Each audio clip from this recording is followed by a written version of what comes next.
Ladies and gentlemen, call the March 12th meeting to order. If you'd all please stand for the pledge. Stand for the pledge.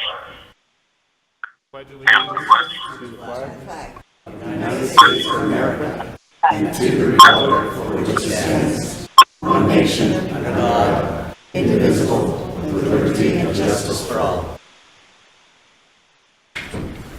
Roll call, please. Commissioner Hubbard. Commissioner Bradshaw. Present. Commissioner Helms. Present. Commissioner Kirkham. Here. Commissioner Morse. Chairman Hassett. Present. Vice Chair Gillette. Here. Commissioner Patillo. Here. Commissioner Martin. Here. Commissioner Ruge. Present. We have a quorum. Automated announcements. Anyone who has not signed in, please do so at the table located in the lobby. Should anyone wish to speak, please complete a request to speak form, which is also located on the lobby table next to the sign-in sheet. A request to speak form must be completed for each item you would like to speak on. Please note, there are stairs on the right, left, and center aisles, and we ask that you use caution when using the stairs. There is also a ramp located to the audience's left. If anyone has written comments, exhibits, petitions, photos, or letters they intend to present at today's meeting, have 17 copies and give them to a staff member at the back of the auditorium. Staff member, please hold up your hand for the audience. If you do not have 17 copies, you may use the overhead camera to present your documents. Please place your documents on the podium and line it up with the arrows indicated. If you want your documentation to go on record, you must hand them to the clerk after your presentation with the agenda item number clearly marked on the documentation. Members of the public cannot speak to staff members that are seated at the tables with microphones during the meeting. If you have questions, please see the staff member located in the back of the auditorium.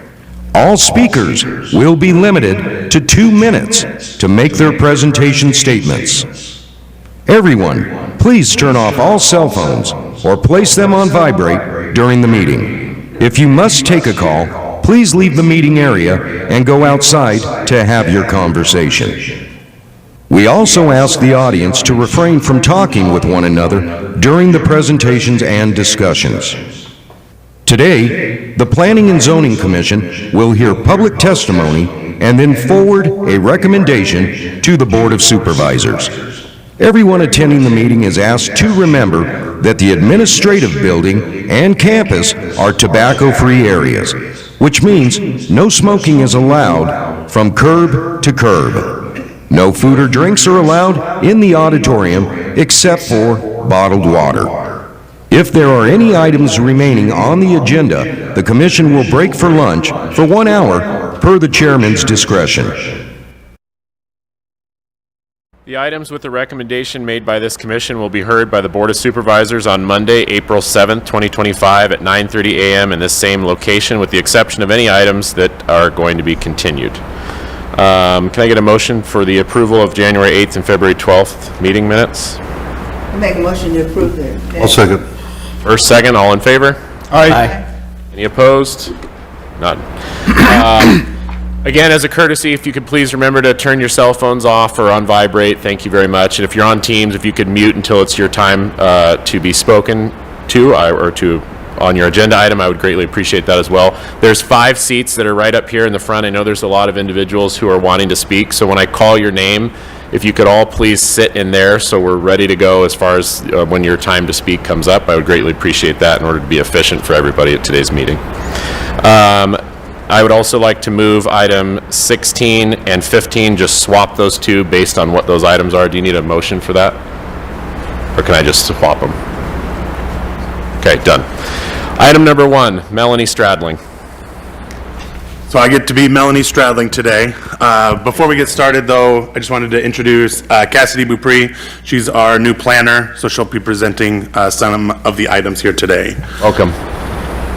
Item number 1 is an evaluation of a request for a special use permit for assessor's parcel number 405-30001 to allow for a wireless telecommunication facility with one 150-foot tower in an AR agricultural residential zone in the cane beds vicinity. Staff finds the application proper for consideration, subject to the standard conditions. Thank you, Melanie. Opening the public hearing, is the applicant present? Oh, this one's on Teams? Possibly on Teams. Let's see if they respond. Can everyone hear me all right? Yeah. Yes, we can.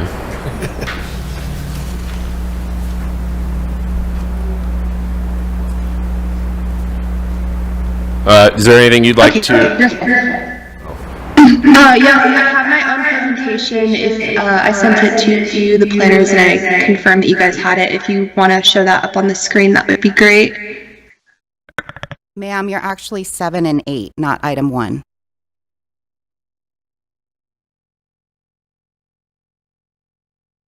Oh, perfect. Okay. I can't see the screen really great, so I am not the applicant for this one. All right, we'll talk to you soon. Is the applicant for item number 1 present on Teams? Okay. Closing the public hearing. Commissioners have any questions or comments for staff? If not, I'd like to entertain a motion on item number 1. Make a motion to approve with staff recommendations. I'll second the motion. Okay, first and second, all in favor? Aye. Any opposed? Okay, item number 1 carries. Item 2, Cassidy. Evaluation of a request for a rezone of assessor's parcel number 225-21114 from an AR 4A agricultural residential 4-acre minimum lot size zone to an AR agricultural residential zone to allow for a minor land division in the Fort Mojave vicinity, Mojave County, Arizona. Staff finds application proper for consideration with standard conditions. Thank you very much. Opening the public hearing. Is the applicant present? Do you wish to speak at this time? Or on Teams? Okay, hearing and seeing no one. Closing the public hearing. Is there any questions or comments for from the commissioners to staff? If not, I'd like to entertain a motion on item 2. I'll make a motion to approve item 2 as read. I'll second. First and second, all in favor? Aye. Any opposed? None. Item carries. Item 3, Vicky. Agenda item 3 is an evaluation of a request for an amendment to the Mojave County General Plan from suburban residential land use designation to a general commercial land use designation and a rezone from AR agricultural residential zone to a C2 general commercial zone on assessor's parcel number 229-13005B to allow for retail showroom, offices, and storage in the Fort Mojave vicinity. Staff finds the application proper for consideration with standard conditions. Thank you very much. Opening the public hearing. Is the applicant present? Do you wish to speak at this time? Is there anything you'd like to say or just available for questions? Thank you very much. Commissioners, do you have any questions for the applicant? Okay, hearing none. Closing the public hearing. I'd like to entertain a motion on item 3. Motion to approve per staff recommendation. Okay, first. Second. Second, all in favor? Aye. Aye. Any opposed? None. Item carries. Item 4, Vicky. Agenda item 4 is an evaluation of a request for a rezone for assessor's parcel number 306-43004N from AR10A agricultural residential 10-acre minimum lot size zone to C28 15A highway commercial 15-acre minimum lot size zone to allow for an RV park in the Golden Valley vicinity. Staff finds the application proper for consideration with standard conditions. Thank you. Opening the public hearing. Is the applicant present? Do you wish to speak this time or available for questions? Any questions for the applicant from the commission? Yes. Come on down. Name and address for the record, please.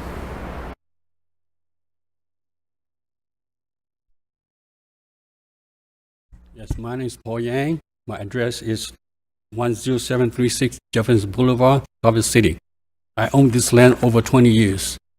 And thanks for this opportunity. I'll answer any question you may have. Thank you. Thank you very much. Commissioner? Thank you. So first question, how many units do you plan on? 200. 200. Yes. And then what kind of a facility, water and septic? Yes, I have to work with the city planner and I have worked with the local contractor. We have everything online and we have continue with this water system with Golden Valley water system. And then power line already in the site. And we're going to have a sewer plan to take care of this wastewater. So do you already have a contract or a Yes, will serve letter with the Yes, water as soon district? as we finish this entire process, we're going to get onto it. Okay. I have one thing. Can you wait till I finish my question before you answer? Sure. Thank you. So one of the things, so you do have a contract for water, or at least a will serve letter from the water I have district? talked to them. I haven't signed a contract yet. Okay. But they are very positive for my Okay. proposal. What about traffic? I mean, this is right next to an existing RV park. There's already an intersection there. There's, two of them, between two of them. This road is already, I know that we've had some discussions in the past about this road having a lot of traffic concerns. But how do you plan, right now it looks like there's a median there. There's definitely not a place where you could do a full movement intersection. And so would this be right in, right out, and that would be adequate for you? Yes, I have talked to the ADOC about this traffic situation. The first thing we're going to do is we're going to make sure the safety. And then the second thing is we are not going to impact any traffic for the 68. So we have the designated entry and exit and all these safety features. Just looks like I'm concerned with the traffic a lot, right? At this specific parcel. I mean, there are several other RV parks local. I think those are my questions. Yeah. I got some. Got a commenter. Commissioner Kirkham. Okay. I'm noticing that there's an awful lot of RV parks in the Golden Valley area, and I watched a supervisors meeting the other day. Boy, let me tell you, Golden Valley does not want to grow to this extent with so many RV parks. They consider them transient. Not only that, like it's been brought up, that street in the entrance and the exit, you say it's not going to be a problem. You got 200 RVs in there. I'd say almost everybody has two vehicles. That's quite a bit of traffic, and the infrastructure in this area I don't think matches your project very well. You got to remember, people in Golden Valley want to have 1 acre lots. I mean, it's probably eventually it's not going to sustain that because it's going to grow some, but to grow for 200 spaces. RVs are not just drive in, drive out. When you drive in with an RV, I know I have an RV, it's rather long, it's hard to cumbersome to navigate tight turns and stuff like that. The street's already congested. I think that the project is a little bit out of line with that area. That's my thought of it. And like I said, 200 RV spaces means at least 400 cars, I would think. Mr. Chair. So Wait, hold on. I'm sorry. Yes. I just I would just like to address the traffic question in regards to traffic. This property will, or this RV park would be required to go through the site plan process. That site plan process does go to ADOT and to our Public Works Department. If improvements are required to the roadway, maybe a right in, right out, or even a decel lane or an XL lane, those things would be required at that site plan phase, and the project would not move forward unless all of the concerns by ADOT are addressed and Public Works. So they'll have to do a traffic impact analysis, and they will have to meet all of the requirements. We wouldn't let the project go forward if if all of those concerns aren't addressed. Thank you very much. Commissioner Patillo? Yeah, that was pretty much my question, and it was going to be the staff, so thank you. My question for you is, do you expect these 200-plus RVers to be like a long-term snowboard-type population, or come and go as you please? Yes, I have designated partial to be long-term, like a monthly, and the rest is going to be transient. Yes. Yes, Commissioner. What's your water situation there? How will you provide water? Okay, the water will be continue with this Golden Valley Water Improvement District. The water line is 1 block away, so we're going to get the water line to our property.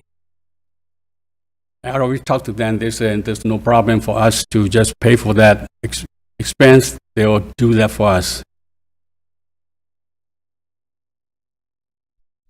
I'm assuming that you have the proper allocations from GVID already in place? Yes. Okay. I have a local contractor to work with me, so we apply any county regulation, everything.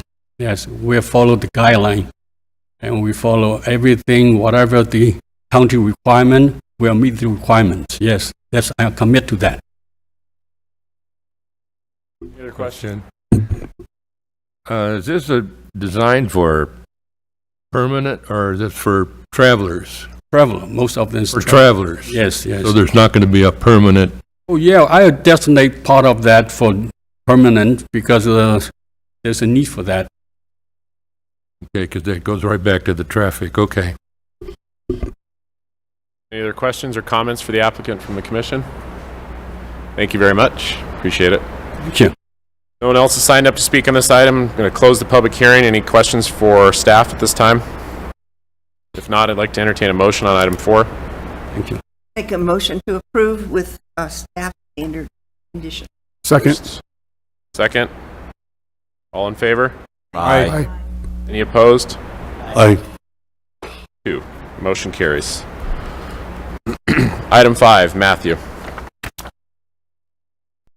Item 5 is an evaluation of a request for an extension of time for a special use permit for assessor's parcel number 306-31005B to allow for the completion of the conditions of Board of Supervisors Resolution 2023-194, which approved an RV park in an AR agricultural residential zone.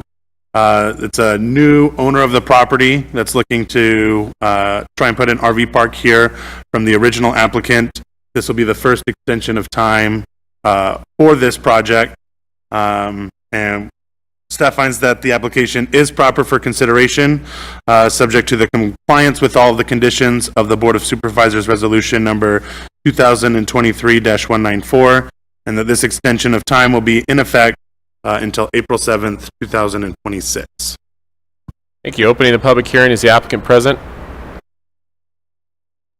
Nope. Okay. Closing the public hearing. Any commissioner comments or questions for staff? I got a question. Sure. You say there's a new owner. Wouldn't the new owner have to go through the process all over again, or does he carry over from the previous owner? It seems like the application was from somebody else. Chairman Hassett, Commissioner Kirkham, so the special use permit is for the property itself, so it would run with the land. So with the new owner, that special use permit was still there, and in effect, they would just need to comply with all of those conditions for that special use permit that was approved by the board. See, so if they get it done, it's in forever, right? Mm-hmm. Correct. Okay. All right. Thank you. I'd like to entertain a motion on item 5. Make a motion to approve. First. Extension. Second. All in favor? Aye. Any opposed? Opposed? Sorry. Okay. Motion carries. Item 6, Melanie.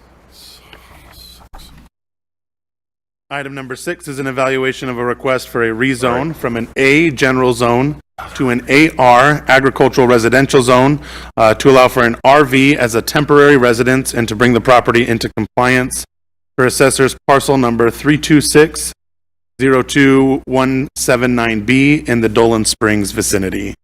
Staff finds that the application is proper for consideration, subject to the standard conditions. Thank you. Matthew, opening the public hearing. Is the applicant present? Do you wish to speak this time? Okay, nobody on Teams. Closing the public hearing. Commissioner comments or questions for staff? If not, I'd like to entertain a motion on item 6. I'm This sorry. lady was on Teams, wasn't she? I don't know. I do have a question though, and I don't know if the applicant isn't here, it's kind of difficult to I ask. don't have a note that they're on Teams, but are they? No? Okay. I just don't know, what does temporary mean? I mean, is that like That's what I was 10 years, 5 years, 1 year? What does temporary mean in this scenario? Chairman Hassett, Commissioner Bradshaw, so RVs cannot be permitted as a permanent residence because they're mobile in nature.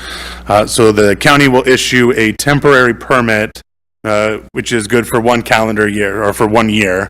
So they could apply for or reapply every year thereafter, as long as they're meeting all of the requirements of the zoning ordinance. But they would have to renew that permit every year, which is why it's temporary. Right, thank you. Question. When they renew the permit, does that have to come back before this commission, or is that a ministerial renewal? Chairman Hassett, Commissioner Patillo, so this is a rezone to the agricultural residential zone, and the agricultural residential zone allows for that permit. So to renew it, they would have to come back to staff, but that would be an administrative approval process. 1 second, sorry. Commissioner Kirkham. Yes. Okay, when you say temporary, each parcel, that's not an RV park, in other words, right? Chairman Hassett, Commissioner Kirkham, that's correct. This would only allow for 1 RV on this property. Okay, so if you got 1 RV on a property, each parcel's gonna have septic, water, electric, all that? So this rezone is just for 1 parcel, but yeah, they are required to put in a septic system on the property before they can have that permit issued. So it's only 1 RV that's gonna be here? Correct. Okay, thank you. Commissioner Martin. That answered my question. Perfect. Chair. Yes. If I could just kind of give a little context. So all of the properties within Mojave County that are zoned AR or RE allow for an RV as a temporary residence. So there are quite a few throughout the whole county. Most of the county is made up of the AR zone and allows for this use. In this instance, this property is zoned A, which was our general zoning when the county first did zoning back in the 60s. It's kind of like a placeholder zone. Our A zone allows for commercial and residential, but it doesn't necessarily allow for the same uses as an AR zone. Usually, the reason for the A zone was to kind of see where the development was going, and then you would zone the properties with the surrounding properties of what's kind of happening in that area. So in this area, it is kind of residential, and the other properties are the AR zone. So what's before you today is a rezone to the AR zone, which matches the other properties in the vicinity. The main purpose that this applicant is looking for to rezone it was to live in an RV on their property, similar to what the other properties in the area could do as well. So just wanted to give a little context. Thank you. If there's no other questions, I'd like to entertain a motion on item 6. Make a motion to approve? First. Second. Second. All in favor? Aye. Any opposed? None. Item carries. Item 7, Vicky. Agenda item 7 is an evaluation of a request for a special use permit for assessor's parcel number 32702-216A to allow for a 190-foot, 95-foot wireless telecommunication facility in an AR agricultural residential zone in the Dolan Springs vicinity. We've received 3 opposition letters. Staff finds the application proper for consideration with standard conditions. Thank you very much. Before I open the public hearing, may I please have David Sanchez, Ashley Schroeder, Lanny Long, Cliff Olson, and Emily Geisler to the front, please. Oh, okay. Chairman Hassett? Yes. The applicant is on Teams. Perfect. Thank you very much. Opening the public hearing, the applicant is on Teams. Do you wish to speak at this time or just available for questions?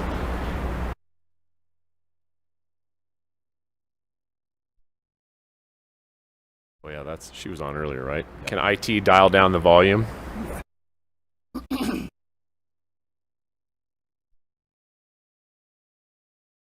you hear me? Perfect.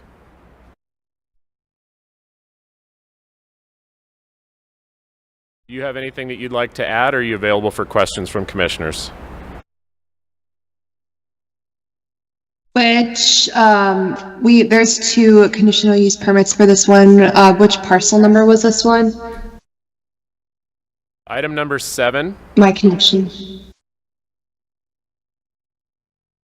Okay, yeah, I'm available for questions. Thank you. Questions for the applicant from commission? Bradshaw? Yeah, quick question. So where would this be located on the property? I mean, looks like it's a fairly reasonably sized parcel, but there are a lot of other residences in the vicinity, specifically the one that is on the parcel. So do you have a site plan concept? Yes, I do. I also have a presentation I mentioned earlier. I don't know if you guys can pull that up on the board.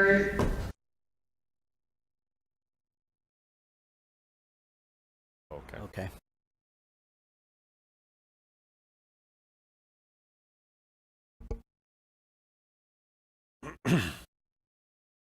Perfect. Okay, so for this, we'll be going over the benefits to the community. This is for USAZ 5312 in Mojave County. First slide here is benefits to the community. So there are several benefits. First off, the increased broadband coverage in the area. It will also enhance public safety, expand overall wireless coverage in the area, and the tower will be available to have space for additional carriers. So this area is in a very rural area, even though there are residential parcels. I know upon visiting it, the service was a bit sparse, so a need was determined here by the tower builder and the carrier as having a dead zone and needing increased coverage. There is also a fire station that's approximately 4 miles southwest of the site, and then there are also those main roads, Stockton Hill Road and Pierce Ferry Road, that kind of feed in and out of the town and residential area. As far as enhancing public safety, having a tower in this area will help improve E911 triangulation to help emergency services determine where a caller is based on the pinging of their phone to their location. And then, as mentioned before, this site will have space for additional carriers, so that will further expand the coverage in the area. As shown on the screen, actually, if you can pull up slide 4, it's the one right before this, there is where the parcel shows from like a Google Earth's point of view. The address for this is on the board as well. If you wanted to look into that a little bit more, then you can go to slide 5, where it shows the parcel being zoned as AR, which is agricultural residential. The entire parcel is 8 acres. And as you mentioned before, there is a home on that parcel.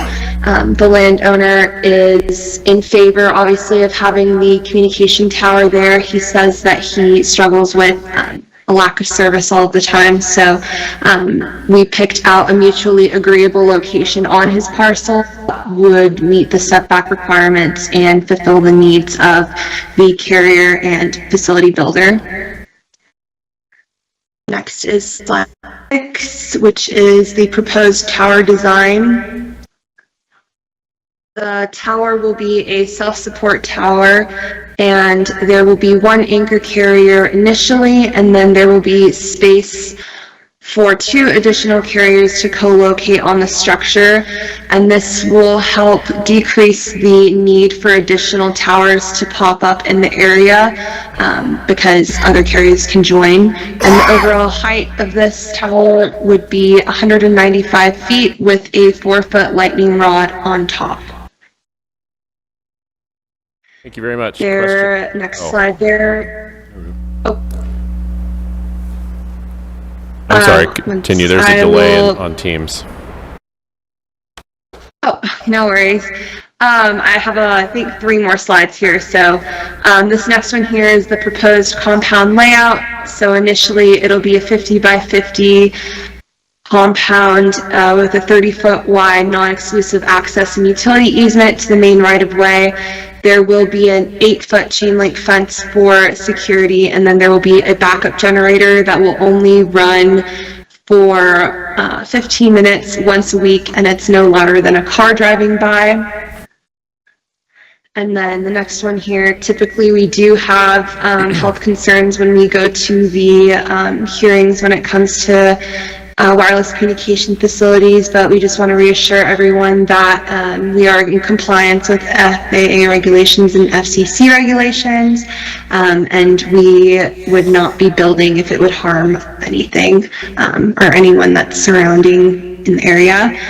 And then the next one here is just a little bit of a chart to show you what the macro sites RF outputs are in comparison to everyday technology that does use RF frequencies. So I am available for questions if you guys have anything that you would like to ask. Thank you very much. Do you have a slide that shows the exact location of the construction of the tower on the property? I have the proposed compound layout on slide 7, but yeah, that one that's on the screen right now on slide 4, that is where it will lie on the parcel. Got it. Okay. Thank you very much, and please stay available for questions. Commissioner Bradshaw? That answered my questions for the most part, so thank you. Perfect. Any other commissioners have questions for the applicant at this time? Thank you very much. If you could mute your mic and stay available, I would appreciate it. Emily Geisler, name and address for the record, and I apologize if I pronounced your name wrong. Yes, ma'am.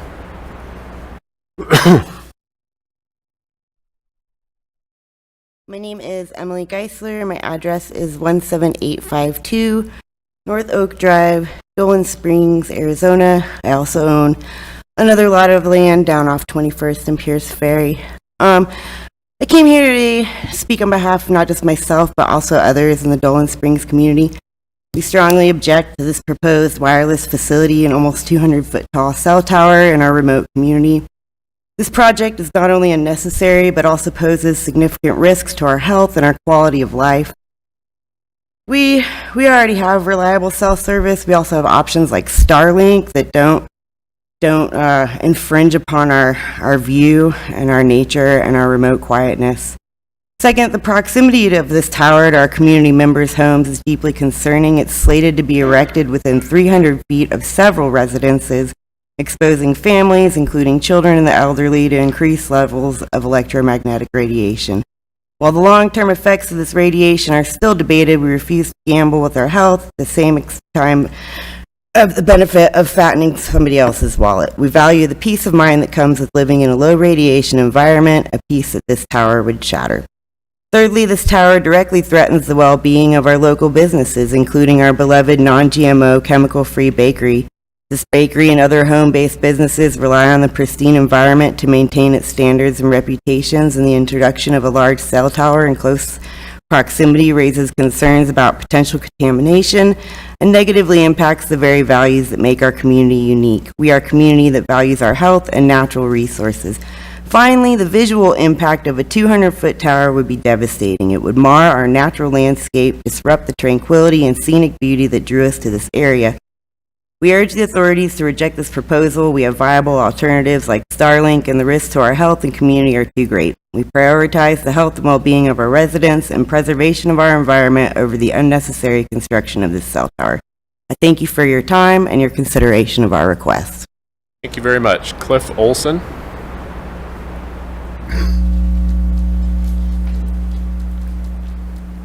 I've lived there.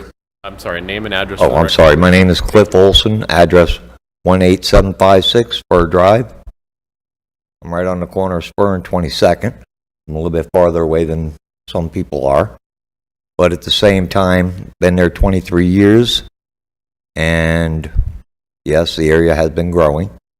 But my concern is as she mentioned, about the possibilities of health problems, and definitely the view.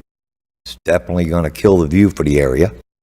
But also, after 23 years, if the tower doesn't provide us any benefit because we're so close to it, then it's just going to cost us more as far as devaluing our homes. So I'm just letting everybody know I'm against it, and I'm concerned. And if there's anything in the future that comes up with the radiation or any health problems, I would say that they should be ready for, covering big expenses. But that's my concern. Thank you very much. Lanny Long?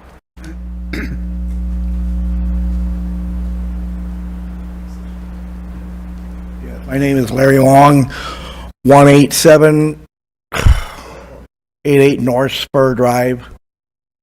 I've been there for 6 years, and my concern is, what's my value going to be on my property?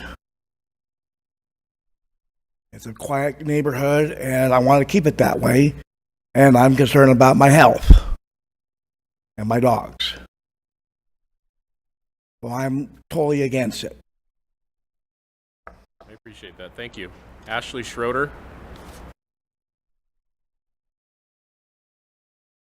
Hello, my name is Ashley Schroeder. I live at 18933 Squaw Drive in Dolan Springs.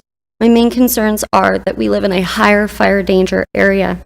If that tower falls, it will more than most likely hit power lines, which could catch our surrounding brush, homes, and our beautiful Joshua trees on fire, and endanger our log cabin home.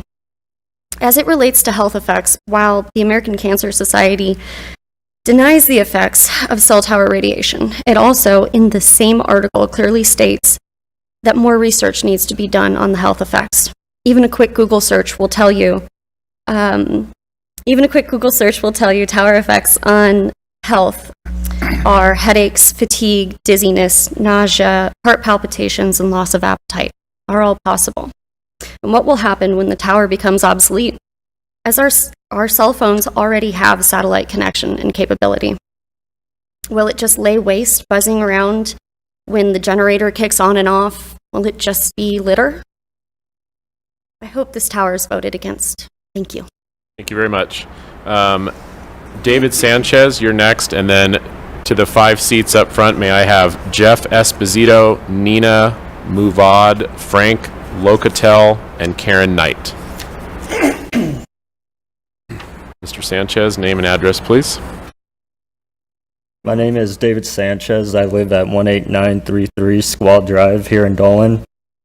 I'm a licensed electrical contractor here in Arizona, and I have a few concerns that we already have 2 abandoned cell towers here in Dolan. If this tower is built just a few hundred feet from us and it becomes obsolete, as it will, because cell phones already have service out there and we already use the satellites. If there is engineering failure, well, it throws sparks on the neighboring brush below it. We are in a high fire danger area, and we are in a log cabin home on Waterhall. There are several counties that already voted against these cell towers half the height. We as a community are unsure why it's going in a residential area and being so remote.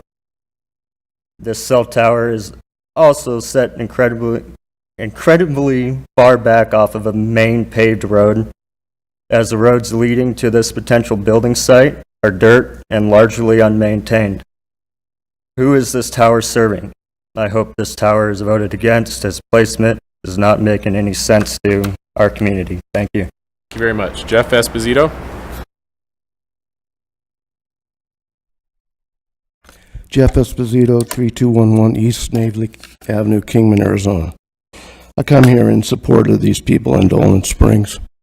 Over the COVID years, you heard trust the science.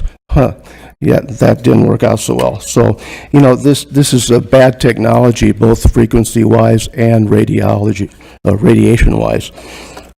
You have so many people living in the area up here, spending their time trying to present their concerns and worries about this. Do not let this company overshadow them. Thank you very much. Nina Muvod. I apologize for pronunciation if I got that wrong. Good morning. My name's Nina Murad, and my address is 16021 Pierce Ferry Road in Dolan Springs. I come today to provide support for my clients. I'm a local realtor and obviously a resident of Dolan Springs. And my support is to my clients, whether they're past, present, future. And I just want to shed some insight on the real estate market and how the cell tower can impact property value and investment potential. So when we have buyers that are coming through in Dolan Springs, buyers are typically prioritizing a few things, not just land size, bedrooms, color, things like that, but neighborhood aesthetics and resale potential. Are they making the right purchase?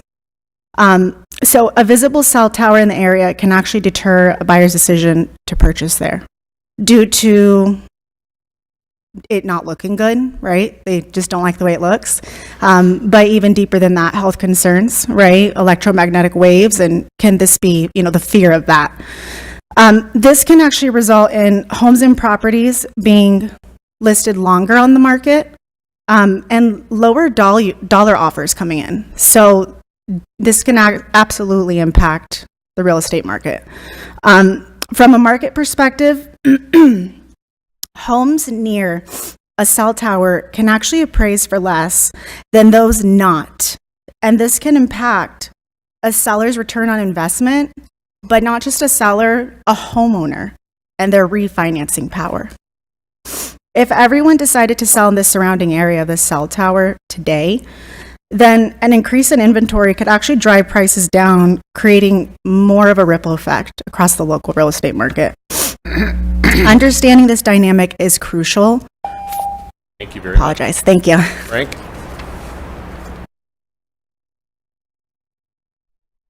Hello, Frank Locatell, 18773 and 18789 Squad Drive, Dolan Springs. And oh gosh, I want to start with saying that I love the view I have and would hate for it to be with the cell tower. I mean, I'm within 100 feet of the property that this is proposed to be built on. And I want to ask the question, why not build it somewhere else? There's so much land. Why right next to us? That said, my main and most paramount topic here is health. There's two sides of this story, as I understand. To make it simple, there is no health effects, and there are great health effects. And I'm not a scientist, but I want to tell you that health concerns are my greatest concern because my adopted son, Joshua Locatell, and I live out here, and he suffers from a myriad of health conditions. And I want to tell you what those are really quickly. By the way, he's had 5 surgeries, 2 open hearts, several more at least planned. He has a condition called tetralogy of Fallot, which is, as told to me by his doctors, the most complex case they've ever seen. And he's pre-diabetic, unfortunately, high blood pressure, and suffers, as we found out after many years, a condition called DeGeorge. So I am his caretaker. Thank you very much. Karen?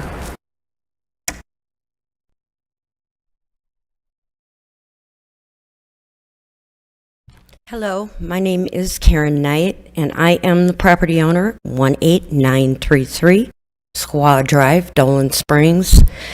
Additionally, 2 adjoining parcels to that address.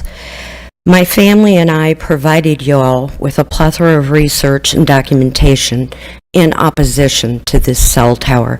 In particular, there is a shareholder document stating a warning to investors involved with these large corporations, such as Verizon, AT&T, various insurance companies, concerning the risks associated with a large wireless cell tower.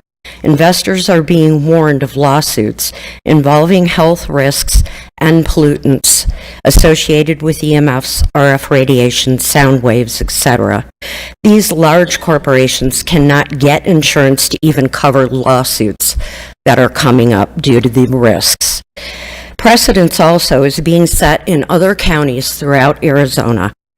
Yavapai County does not allow for towers over 60 feet or to be within 1,000 feet of a residence. My home and workshop is within 747 feet of this tower, and our livestock is 300 feet away. Our homeowner's insurance is likely to increase due to fire danger and other health-associated risks. A 195-foot tower in a rural, agriculture-zoned area far back into our community, 3 miles off a main road of private homesteads doesn't make any sense. And I please thank you for your time, and I ask you to vote no. Thank you. Thank you very much. Before I close the public hearing, does the commissioners have any questions for applicant or staff? I have a question for the applicant. Applicant?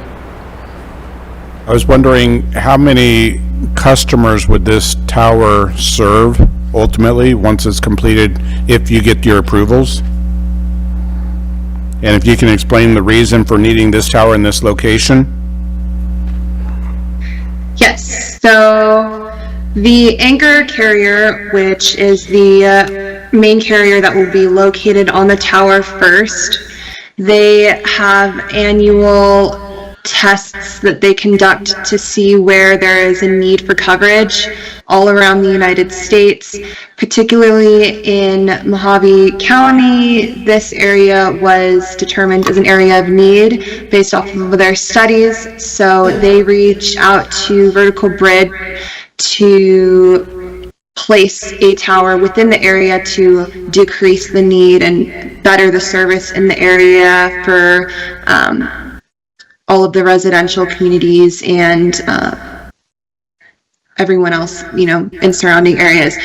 And then, like I said before, this will be a 195-foot tower, so that anchor carrier will be at the highest rad center, and then there will be 2 additional rad centers available for other carriers to join. So it would be a total of 3 carriers, whether that be T-Mobile, AT&T, Verizon Wireless, anyone who reaches out as wanting to join on the tower.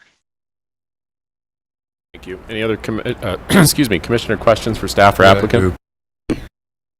What's the distance to the closest residence? And how far does this radiation or whatever go? So let me look and pull up the map. I believe I provided overview, but I can measure it out real quick. The nearest residence is about half a mile north, I believe. 325 feet. Thank you, I got it. That would, I believe that's the parcel, like the landlord that we have. Closest residence is 325 feet, parcel ending in 217 from your site location. Thanks. And how far does this radiation go? Well, I'm no scientist on that one, so. Oh, okay.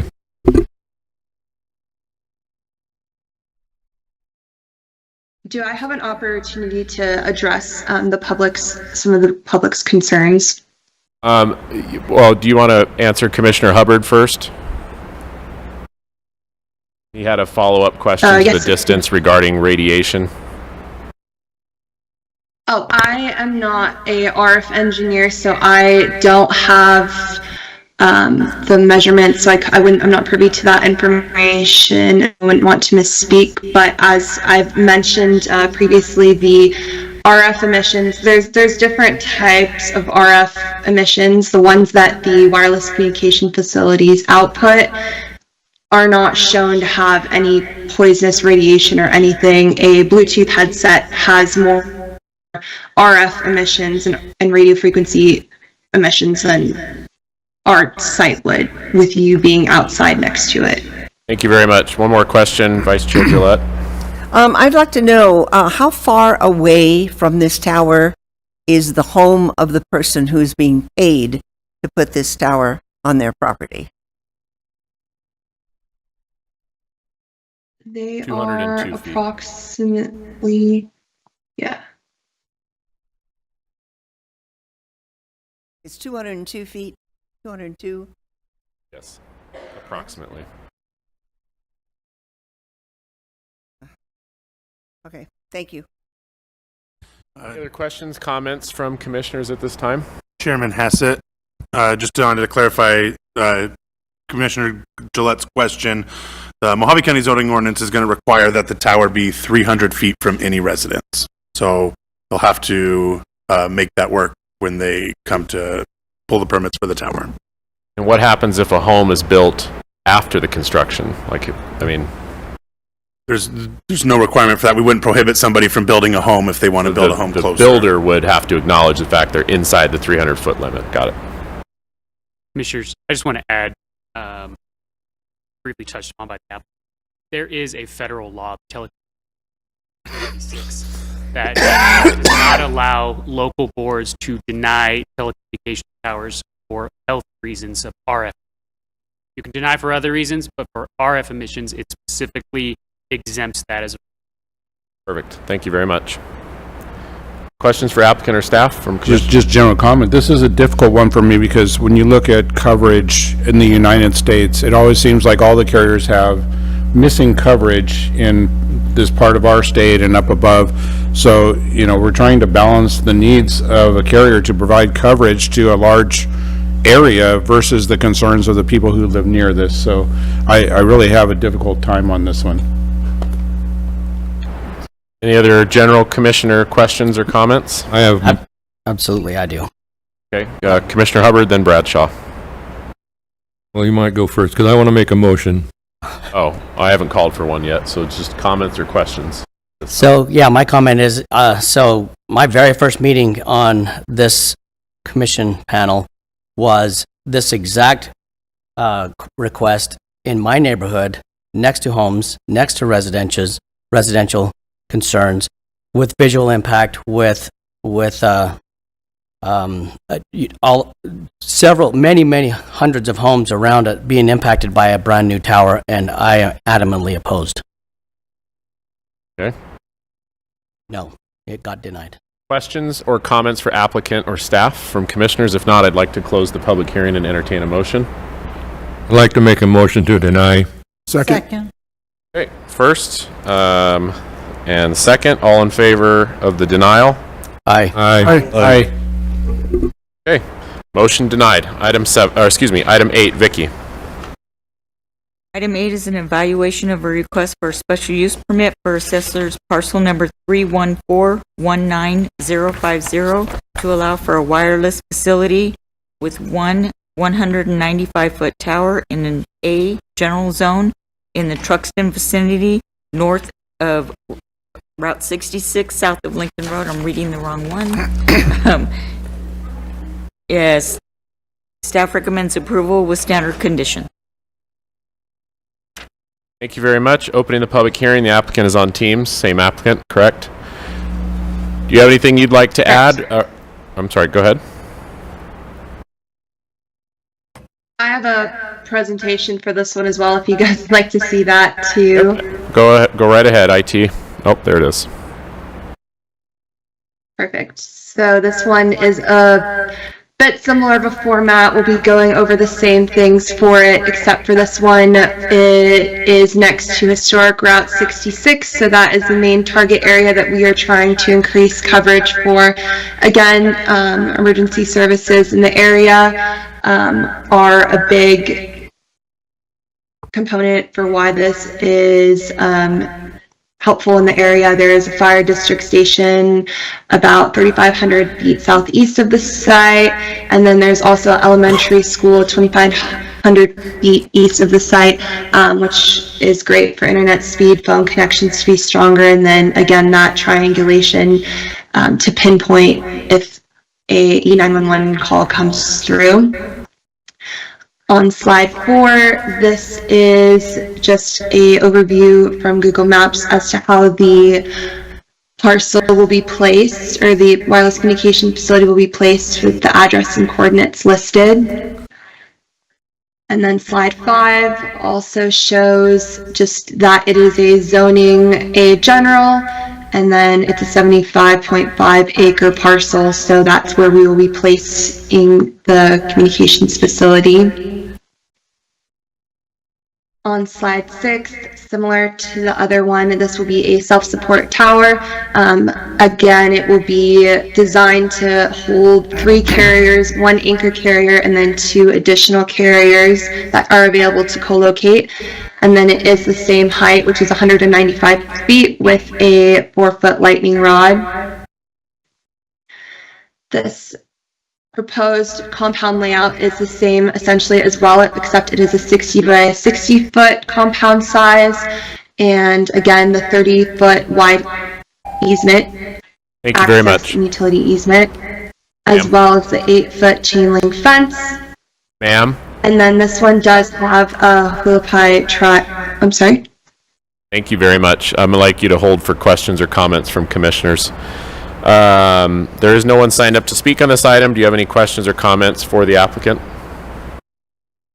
Did we get how far the distance is from any of the property lines of this parcel? From the other property owners in the area? Yeah, is it plopped in the middle of this? Almost 900 feet from the only person around. I do have a quick question, and it's mainly just where it's located on the property. If I don't know if that came up. It did. Go back one slide. Oh, I missed that slide. The previous slide, if we could see that one. Okay, thank you. Commissioner Patillo? Yeah, I'm interested. I noticed you had a letter from the Hualapai tribe. One, what type of service would this provide to, even though they're technically kind of out of our jurisdiction, they're still county residents, to that end of the reservation nearest Truxton? And were they opposed to the project, or were they in favor of it? No, we actually received a letter of support from the Hualapai tribe saying that they are in favor for the construction of the communications facility. And then I have attached that letter there for you to read as well. And this tower would serve that end of that side of the reservation as well as the town side of Truxton? Correct. Thank you. Assuming that the tribe all has one of the carriers they put on the tower, right? True. Any other questions, comments from commissioners? I do have a comment. Okay, comment. I was impressed that the tribe stepped up and spoke that it would benefit them. I do drive Route 66 an awful lot with my classic cars, and this area has a very bad dead zone. You drop calls and in and out. This tower would benefit not only people traveling Route 66, but everybody in the area. Probably cover that dead zone some. I had someone break down in that area, and they were in a caravan, so we were able to rescue them, but we couldn't get out to a tow company or nothing unless we drove like 7 miles away to get coverage. So this tower would benefit greatly, at least that area. And I'd be in favor of it. think you chose a much better location than the last time. My question for legal, can we restrict them to be a minimum of 1,000 feet away from the existing structure? There's only one in the area, and it's looks to the north. You can ask, right? There's Or deny them. Yeah, or I mean, essentially. Right. That's Gotcha. Okay, just curious. Closing the public hearing. If there's no other questions, comments from commission, I'd like to entertain a motion on item 8. I'd like to make a motion to approve. And I'll second. Second. All right. All right. So we first, second, The third. all in favor? Aye. Any opposed? All right. Motion carries. One and got one. Item 10, Matthew. Item number 10 is an evaluation of a request for a rezone of assessor's parcel number 122-09015 from an AR 36A agricultural residential 36-acre minimum lot size zone to an AR 20A agricultural residential 20-acre minimum lot size zone and an AR 9A agricultural residential 9-acre minimum lot size zone to allow for a minor land division in the Yucca vicinity. Staff finds that the application is proper for consideration, subject to the standard conditions. Thank you very much. Opening the public hearing. Is the applicant present? Do you wish to speak at this time? Available for questions, or would you like to comment? Perfect. Questions or comments for the applicant or staff from commissioners? I do have a quick Mr. question. Bradshaw? Hopefully it's quick. So this looks like we're trying to generate a 9-acre parcel, and I don't really see too many 9-acre parcels local, so help me understand why this is not a spot zone. Give me 1 second here. Chairman Hassett, Commissioner Bradshaw. So we do look at the surrounding area. The Yucca area, I think, is pretty spread out, but because the parcels are so large, we kind of look at a larger area as well when we're looking for similar zoning. And so throughout that, the area along Alamo Road, in that rural development area, we did see other smaller, I think some went down to 8 acres for land divisions. Typically, they're taking these essentially 40-acre parcels and splitting them into fourths. And that happens kind of throughout this area. And so that's why we were able to recommend that. Mr. Chair? Yes. Commissioner Bradshaw as well. I believe the general plan is this rural development area. In the general plan, the rural development area allows for the parcels to go down to a minimum of 5 acres. And so being in compliance with the general plan as well is something that we looked at and whether or not would be suitable for this area. And that's throughout the whole county. Most of it is rural development area. We would allow for it to go down to that 5. Great, thank you. It's very helpful. I have one question. Is this the area that's already cleared in Yucca? It's already cleared, ready to go? Chairman Hassett, Commissioner Hubbard, what do you mean by cleared? It's they've already debrushed it and cleared it and leveled it. On the right-hand side as you're coming up. The applicant's shaking his head no. No? Okay. And looking at the photos from the posting, no, there's still quite a bit of vegetation on the What site. do you consider a minor development? Chairman Hassett, Commissioner Hubbard, so anytime you're splitting properties, if you're creating more than 5, so 6 or more properties, it's a subdivision. So you have to go through the formal subdivision process. The Mojave County Land Division regulations specify that anything basically creating 5 parcels or fewer, it's called a minor land division. Okay, thank you. Any other questions or comments from staff for either the applicant or comments from commissioners for staff? Anyways, otherwise, I'd like to close the public hearing and entertain a motion on item 10. Motion to approve for staff recommendation. First and second, all in favor? Aye. Any opposed? Hearing none, item carries. Item 11, Matthew. Item number 11 is an evaluation of a request for a special use permit for assessor's parcel number 33508 343 to allow for a private family cemetery in an AR agricultural residential zone in the Kingman vicinity. Staff finds that the application is proper for consideration, subject to the standard conditions. I apologize. I do want to add one thing. I know there was an item at the last meeting about a cemetery, and the question was asked about property tax exemptions. We did reach out to the assessor's office and clarified that only the portion that's being used as a cemetery would be exempt for those tax purposes, not the property as a whole. Thank you very much. Opening the public hearing, is the applicant present? Do you wish to speak at this time? I don't think they were at the last one. No. Oh, I'm sorry. It was a different one? I thought, I assumed Multiple it was- cemetery. Okay. Well, closing the closing the public hearing.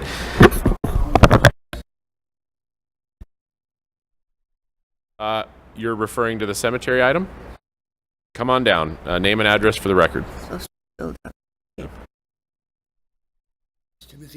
Timothy May. I live at 18001 North Lomela in Dolan Springs, Arizona, and I own parcel number right next door to that. It's 335-08342.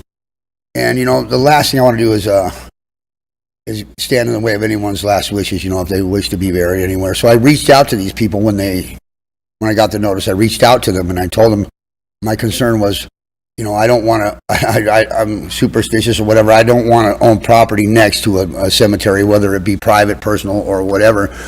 And I offered to sell them my parcel for the price they paid for theirs in 2021. And they never even returned my call. So, I mean, I'm strictly opposed to this because it's gonna ruin my property value, and I wouldn't even want to go on the property with a cemetery on my property line. You know, what am I going to do? Build a fence and be next to someone's gravesite? I mean, I'm really strongly opposed to that. So, thank you very much. Closing the public hearing. Are there any questions or comments for staff from commissioners? If not, I'd like to entertain a motion on item 11. You know what? I do have a comment. I actually. Go ahead. Well. It's in our district, so. Yeah. I also have a concern when you're talking about a 1 acre parcel, and no one's living there. Who takes care of this burial ground? How does it get transferred down the road? When you go to sell this property, the neighbor's property values. I mean, cemeteries, I've lived next to cemeteries. I'm not quite that superstitious, but I am very concerned about how the upkeep and care in the future and how that works out on particularly such a small parcel when there's so many other parcels around it. So I am opposed to this. Okay. I got similar concerns. I know there's an awful lot of people that would love to have a cemetery for their family members, but that's why we have regular cemeteries, crematories, and all that stuff. I know there's a lot of people superstitious. They wouldn't want a cemetery right close to their home. Maybe if it was a commercial cemetery, they'd be a little bit more apt to accept that. You know, I mean, you're gonna devalue the properties all the way around it, including this one. And how would you actually sell it and transfer it to someone else? I'm totally against this private cemetery, number one. And number two, I haven't been privy. I've been on planning commissions a long time, and I've never seen a private cemetery come up. I would have a hard time accepting to have it, so I would be against it also. Right. Thank you very much. If there's no other comments, I'd like to close the public hearing and entertain a motion on item 11. I'd like to move that we deny this. Okay. Second. Okay. First and second, all in favor of denial? Aye. All right. Motion denied. Item 12, Matthew. Item number 12 is an evaluation of a request for a rezone of assessor's parcel number 329-08150 from an R1-1A, single-family residential, 1 acre minimum lot size zone to an AR, agricultural residential zone to allow for an RV as a temporary residence in the White Hills vicinity. Staff finds that the application is proper for consideration, subject to the standard conditions. Thank you very much. Opening the public hearing. Is the applicant present? Do you wish to speak at this time or available for questions? Perfect. Any questions for the applicant from the commission or staff? If not, I'd like to close the public hearing and entertain a motion on item 12. This is excuse me. This is the same deal as the other one that we had, one RV on one parcel? Chairman Hassett, Commissioner Kirkham, that is correct. Okay. That clears that up. All right, thank you. I do have another, and actually it's about 12 and 13 because it looks like they're exactly the same thing. 13 is talking about 15 parcels. This one was talking about one, and so it seems like we're building an RV park out of 1 acre lots. So help me understand what we're trying to accomplish. Specific for 12, or are we moving over to 13? Well, it's both of them. 12 is one parcel. 13 is the exact same thing in the exact same neighborhood. And let's close the book on 12, and then because she's the applicant for both. Well, I would like to have a discussion about what we're trying to accomplish with both, if we can. And I know that. You good with that? All right, fire away. It's just the same applicant, the same area, same neighborhood. Good morning, Honorable Chairman, Commissioners. My name is Kathy Tackett Hicks. I'm acting as the owner's agent on this and the next one. And I can't remember, Commissioner Bradshaw, if you were aware, I've already processed, I think, over 200 of these. So this is one of the old legacy plats. They were done, I don't know, 60s, 80, 60, 70 years ago. They were never, ever developed. What we're finding now, and it really kicked up during the pandemic, is that people were becoming more mobile with their RV units, and they wanted a place to land, and they were purchasing lots, and the R1 1A doesn't allow for them to have an RV on their lot. And the county's done a good job in not only allowing for the issuance of an RV on that lot, they do require the septic for each lot. So there's a septic permit. We don't have the nitrate problems with people dumping and stuff like that. But it does allow for a RV unit to be placed on the lot. But this whole area is transitioning. I mean, I'm constantly getting requests I want to put an RV on mine. So then I look up, do you already have the AR or do you have the old zoning? So this is the only thing that's generated any economic development in this area is the RVs. And it was kicked off by the pandemic. Thank you. Thanks for indulging me and the clarification. Well just stay there. I'd love to. I'd love to. Chair, Mr. Chair, if I could have IT pull up the map that I have on the slideshow. Kind of give you a better idea. You can see the yellow is the R1 zone that was originally placed on these parcels, which does not allow for RVs. But the AR zone does. And so that, like I mentioned before, the AR zone is throughout the entire county. You can place an RV on there, but you can also place a single-family residence. And I believe some are doing that in this area. But it, like the applicant mentioned, this area is transitioning into that AR zone, which has a little bit more uses than the R1 zone. The R1 zone seems like it did not work for this subdivision in this area, but the AR zone does. So staff sees that it's similar to the uses that are throughout the county and for this subdivision, and are recommending it. But this kind of gives you an idea of what we've done in the past as well. So all the purple lots have been transferred into the AR, correct? Correct. I want them to know that. Yeah. Yes. Perfect. Other questions or comments from commissioners on item 12? If not, I have just a question on staff. What would it take then to go and get this all zoned to what you feel is the current zoning? Is that rather than here, 200 more of these? Chairman Hassett, Commissioner Ruge, the concern there is proposing to change the allowed uses of private property owners' property. And so if we were directed by the Board of Supervisors to look into that, that's potentially something that we could look into. It would probably involve sending letters out to all of the property owners to make sure that they sign off on it. But ultimately, the property owner is going to have to approve the rezone of the property. And so what we've been doing is just having the property owners, when they're ready to request it, to come in with that application, and we process them accordingly.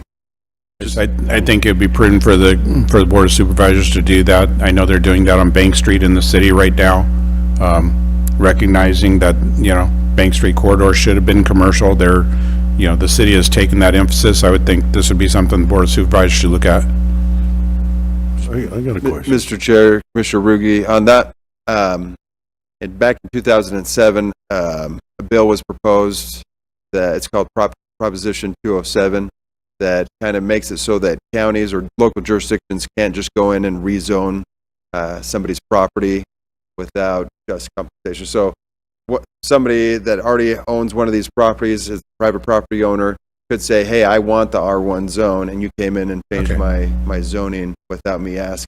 So that's where it is a little bit tricky. But yeah, we could, if the board directed us to go in and send notification to everybody and everybody that wanted it. Then again, it's also costly, a little bit costly. There would be quite a bit of work that would be done on staff's part, posting and notifying and publishing. So who pays that expense? Just as a clarification, that Prop 207 almost stopped jurisdictions from just going in and rezoning people's property without their reg permission. They would have a say in that process, and I understand it would be some cost, but on the other hand, what's it cost for her to come up here for 200 individual people, paying her for her consulting time? Anyways, that was just my comment. Any other questions or comments directed on item 12? I got something like that. I am an RVer, and I've had thoughts of selling my home. I have an extra lot. I've thought about doing this very same thing, so I can relate to that. As far as changing the zoning on all the properties, you'd have to do a general plan amendment, wouldn't you? I'm sorry. I would like to stick to item 12 and get an answer for the applicant. Yes. So if we want to do this, we can do this later at commissioners' comments to the staff. Okay. But I would really like to close the public hearing, entertain a motion on item 12, and get this one done. I move that we approve. with standard conditions. And I'll second that. First and second, all in favor? Aye. Any opposed? Nope. Item carries. Item 13, Matthew. Item number 13 is an evaluation of a request for a rezone of assessor's parcel numbers 329-08053, 195, 250, 338, 419, 472, 481, 500, 505, 530, 531, 532, and 533 from an R1-1A, single-family residential, 1 acre minimum lot size zone to an AR agricultural residential zone to allow for RVs as temporary residences in the White Hills vicinity. Staff finds that the application is proper for consideration, subject to the standard conditions. Thank you very much. Opening the public hearing, the applicant is present and before us. Do we have questions for the applicant, or is there something else you'd like to add on this? I just want to add, although I've processed a couple hundred of these lots, they were done in bulk, so I've only been up here 3 or 4 times. Oh, okay. And there's no way possible I'll be up here 200 more times. Okay. So, well, I may on other stuff, but not for this. I have nothing else. Questions or comments for the applicant? Okay, none. I'd like to close the public hearing and entertain a motion on item 13. I move approval. First, second. Second, all in favor? Aye.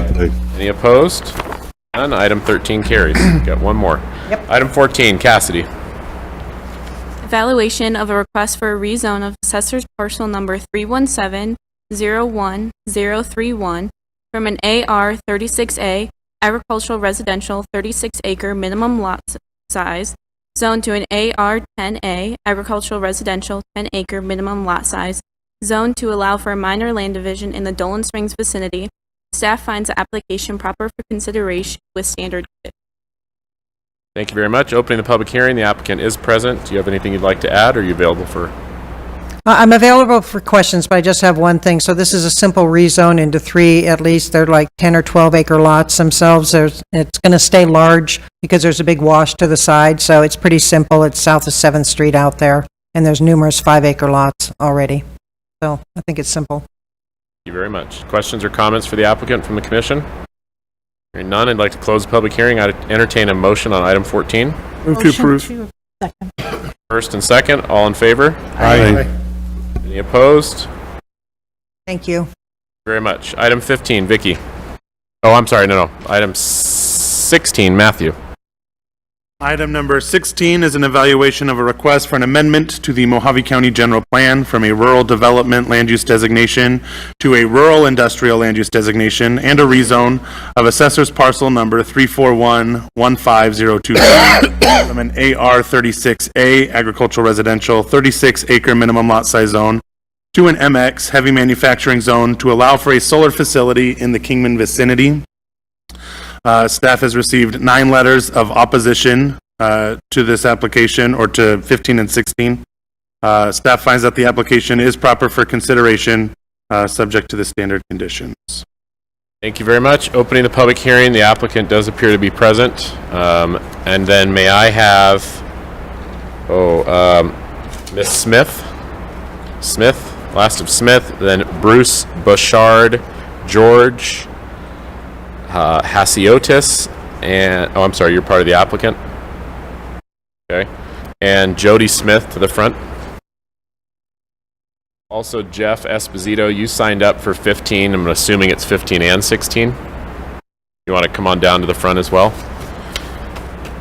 And applicants, if you could state your name and address for the record. John Gall, Arizona Land and Water Resources, 2701 Andy Devine, Suite 300. Greetings, Chairman Hassett and Commissioners. I know this is everybody's favorite topic to discuss, solar utility scale generation, but this project's a little bit unique, and we've provided you with several pamphlets of documentation to support it. Mr. Bossart, who's going to speak, is a nuclear engineer. He served as a commander of a nuclear submarine. He's far more qualified than me to speak about the panels, the wildlife corridors, and other environmental things, so he's going to take that portion. And Mr. George Hasiotis is going to speak on the environmental impact, and I'm going to just do a quick overview. So the project is located in Red Lake, north of the Red Lake Playa on Route 66, about mile marker 38. It's selected because it has transmission lines for running through it for 2 different sets of transmission lines.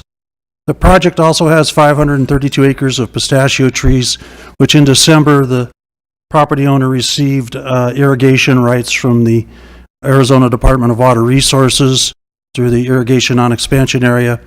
And those were for about 2,660 acre feet of water annually. And to put that into perspective, the whole city of Kingman, according to ADWR's reports, uses 8,800 acre feet of water annually. So instead of using the water for the pistachio trees, you're going to provide almost 30% of the water that would be taken out of the aquifer to remain in the aquifer. In addition to that, in my discussions with Supervisor Martin, the Greyhawk Solar Project on Route 66, and I'm sure Supervisor or Commissioner Kirkman is familiar with that project, but I was surprised how many people weren't.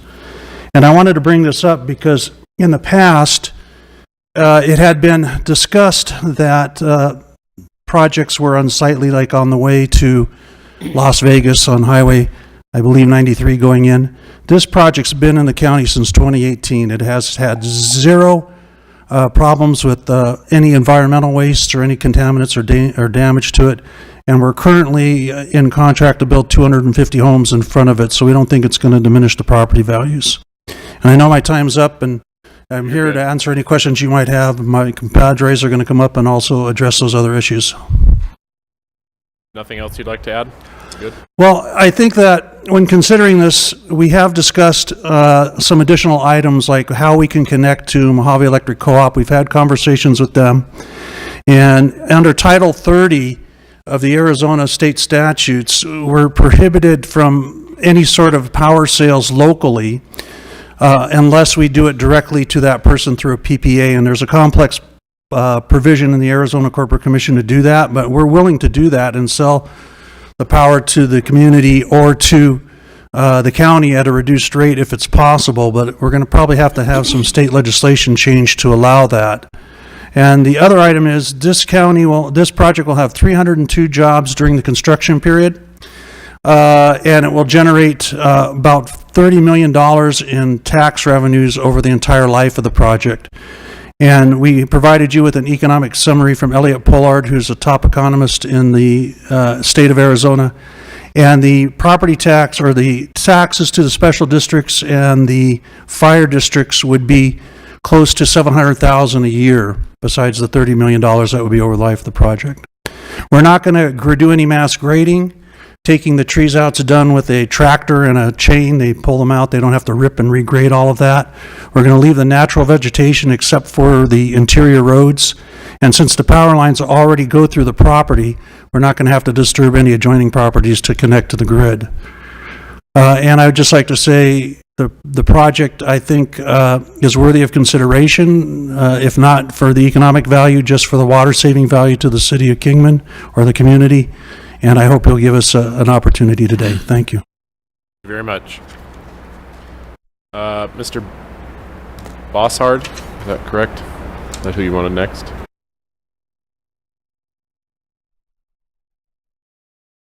Well, good morning. My name is Bruce Bossart. I'm a 25-year resident of Mojave County. And usually I come up here and speak for two reasons. Economic benefit to the county to be able to balance our budget. And secondly, if there's a reduction of groundwater use, because I'm always involved and concerned about our groundwater in the area. Is there an overhead here? Yes, there's a camera. Yeah. On the... Oh, I do it up here? Okay. For this project, I was specifically asked to take a look at any hazardous with the materials, et cetera, that are here. Basically, these solar panels are manufactured by Jinko. It's a new technology, and it's a quartz silica-based material where they grow the crystals. Not like the old style that have cadmium, tellurium, and other hazardous materials. So these are benign, and so there's no leaching problems or effects that are there. And also some of the commissioners in previous discussions have said, well, how about the temperatures? They're going to stand the temperatures. Well, these are rated for 185 degrees Fahrenheit, so we shouldn't see any sort of degradation due to the temperatures that will be seen.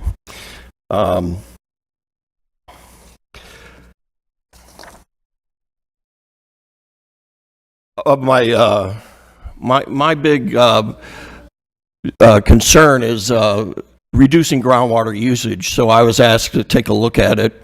And ADWRs, these are ADWRs numbers. We're talking about 532 approved planted acres, saving about 30% of what Kingman uses out of our aquifer right now. So that's why I'm involved in this. Okay. Any questions since this went off, or do you want me to continue? You can continue. All right, thank you. For environmental considerations, although, and I'm big on making sure that we have access to our BLM lands and we have wildlife corridors through the properties. And basically the contractor is willing to fence in all the washes so that the washes are basically corridors where we can still have wildlife transit the areas, or even off-roaders that go and transit through the washes to the other adjoining sections. So they're very conscious about the environment and making sure we don't impinge on things. Also, no grading here, as John mentioned. We're not going to disturb the natural vegetation. They're elevated, and we actually get, for removal, we just pull the poles out at the end of life. By the way, for all these solar projects, we can assume about a 30-year life of the project. So at the end of a 30-year life, it reverts back to something else, okay? So we're not talking about leaving it there forever. And I feel that's important to mention. And the other thing is the power grid.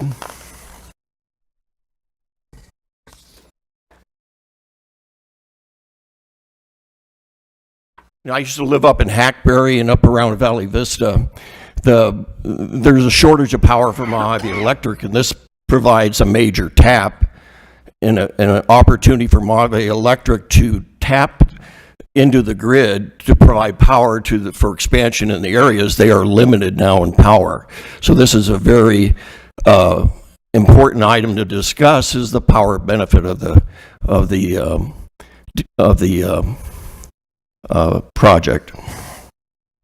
Now, for other considerations, this is a firm panels of the 3 sections that we're talking about, and they transit through the area, and those would be fenced in, and I would be doing the hydrology to make sure that elevations certificates are done, make sure that we don't have any erosion, et cetera, and I'd be involved in the engineering of the hydrology and engineering of the washes. So overall, I'm in favor of it just because saving groundwater, benefit to the electrical grid, and the tax benefits, significant tax benefits to the county. You know, I live here. If the county goes bankrupt, we go bankrupt. So those advantages, I think, are very important. Are there any questions? I do have a question. Yes, earlier, the previous speaker said that there was going to be some homes built on the outside, potentially be some property built on the outside of the solar as well. Excuse me? Could you repeat that? I didn't hear. Could I address it? Oh, yeah, go ahead. I'm sorry. Earlier, you stated there was properties that would potentially be built on the outside of the solar as well. On that flyer you have, that handout that I gave you for Greyhawk Solar, that map, that's a project that's existing here on 400 or 500 acres. And we're in process, we have a signed letter of intent to build 250 lots there to sell to a national home builder. And when we question that, I'm also a real estate practitioner and former president of the Arizona Association of Realtors. And when we had the discussions with the home builder about that site, we asked them, did they have any concerns if they were close to a solar project? And they said not at all. And actually, they paid me quite a bit more than the lots I did off of Thompson here in Kingman that we just sold 101 lots to them, closed them this year, part of them. They paid us quite a bit more for that location, so I could say. I was just calculating. You put in there that you would save 2,600 acre feet, but then additionally say you're going to, immediately put residency in near that. So about 3 homes per acre foot. I'm just seeing, are we really saving water? Or are we just allocating it differently? Well, I think you're confused. There are 2 separate locations, 2 separate projects. The project that I'm mentioning for the homes is completely 38 miles away from there. Mm-hmm. And that's separate. I'm just using that to illustrate there's an existing solar project that's had no issues in the county operating since 2018. And our project, we're taking the trees out. We're not planning on building any homes there, not doing any development there, just battery storage and solar power generation. And if you look at that, it's quite mountainous. There's quite a bit of land that we're not going to develop. We're going to leave open. And as Mr. Bosshart said, the washes are going to be retained and potentially have some recharge potential. Thank you. Thank you. Any other questions or comments for the applicant from commissioners? Not at this time. At this time. May I have Jeff Esposito, please? Oh, I'm sorry, Mr. Esposito. Does your third? You have okay. Go ahead, sir, and I'll let them come up after. Go ahead. Jeff Esposito, 3211 Snavely Avenue, Kingman, Arizona. Been in this Kingman Valley over 40 years. I've watched it being cut up and sold to developers and corporations and farmers that don't need to be here, sucking on the aquifer that's already being depleted, which this particular pistachio farm shouldn't even be there in the first place. And saving water is laughable. These people sound like teenage boys talking to little girls saying, Cape. You need not to approve this solar farm or any other solar farms. You're going to destroy this valley. And my grandchildren want this valley the way it is or the way it was. Thank you very much. Mr. Hasiotis?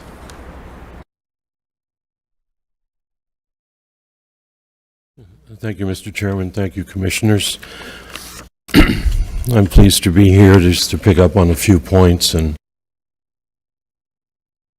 amplify on the full name and address for the record, yes, please. George Hasiotis. I'm with Arizona Land and Water Resources at 2701 East Andy Devine Boulevard in Kingman. In addressing this question, what comes up is really how do you evaluate it? How do you evaluate the negative attitudes? How do you balance that with the positive attributes? if you choose to believe the tax benefits, the environmental benefits, and the fact that it would be conforming use of a commercial property that otherwise would be heavy manufacturing legally, or what it is now, commercial farming. I just advocate that this is a win-win for the county. And in the package you've received, I just wanted to point out quickly, in this particular slide, this shows you the top revenue beneficiaries over a 40-year period from the proceeds of this project that go first to school districts, second to the community college, and third to the county itself, to the general fund. And as we've said before, the significance of it is pretty large. The calculated per person return in Mojave County through averaged out through the course of the 40-year or 30-year life of this project is $745,000 a year that gets distributed between these entities within the public sector in the county. The final page of the handout, which was given to each of you, is somewhat small and hard to read, but it's a 40-year spreadsheet which itemizes the revenue for each of those entities within county government and the community. The last thing I would mention is the environmental remediation. The panels would be recycled here in Arizona. Thank you. Thank you very much. Any questions for this? Nope. Jody Smith?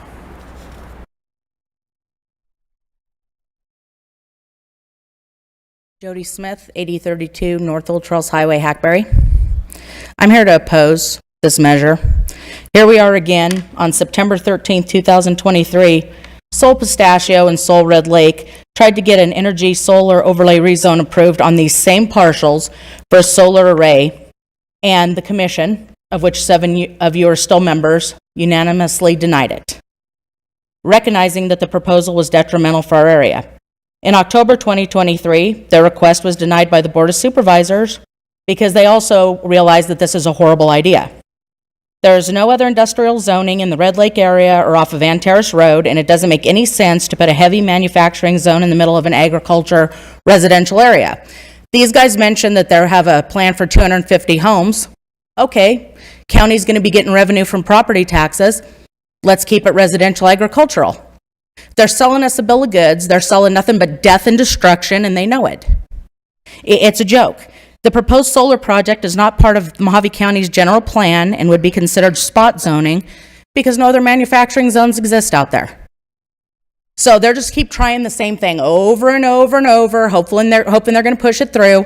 The farms had this plan all along. They're just going to rip out trees. Look at all the water that's been wasted all the years the trees have been there. They have no concern for wasting water. All it is the almighty dollar, and I'm asking you guys to please oppose it, and I'd like to cede the rest of my time to Caitlin Smith. Thank you. On up. Hello. My name is Caitlin Smith. My address is 8032 North Old Trails Highway, Hackberry, Arizona. And my main concern with this, and the reason I am opposing it, is, again, water usage.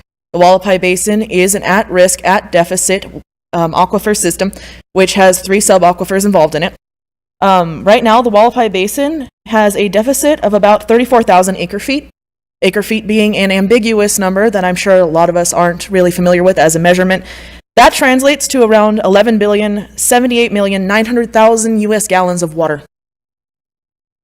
That is just from evaluations of data from 2023. I'm sure a lot has changed. Kingman has only grown.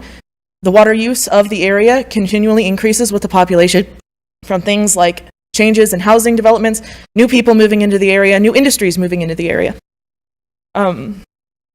These parcels are both located in geologically significant areas for discharges of the groundwater of this area. This water system flows together like a circulatory system in the body. The water will accumulate on the Red Lake Playa. It's a dry lake bed. It is an ephemeral lake bed. when there is a rainy season, when there is flooding, when there is increased activity of water, this will pool out. It will feed into Lake Mead. It is the main tributary for Lake Mead in the area. Truxton Wash, Wallapai Wash, all of this flows through that location, and it feeds out into the Wallapai Bay. So anything that happens on these parcels, from herbicide, from grading, from any pollution, it will flow directly into the main source of drinking water, not just for Arizona, not just from Mojave County, but for Nevada, California, and even different countries like Mexico. I ask you to consider that when you oppose this. Thank you very much. Excuse me, Chairman? Yes. Can I correct the incorrect fact? Sure. Red Lake Playa does not flow into Lake Mead, and the Army Corps of Engineers would very much disagree with you on that statement. All right, perfect. Questions or comments? Well, first, Commissioner, questions or comments for staff or the applicant? Okay, I have a question for staff. I want to reference the statement made by Ms. Smith on the multiple denials that they've had. Chairman Hassett, the applicant, we did receive an application for a solar project for this area prior to the moratorium that was placed on renewable energy project.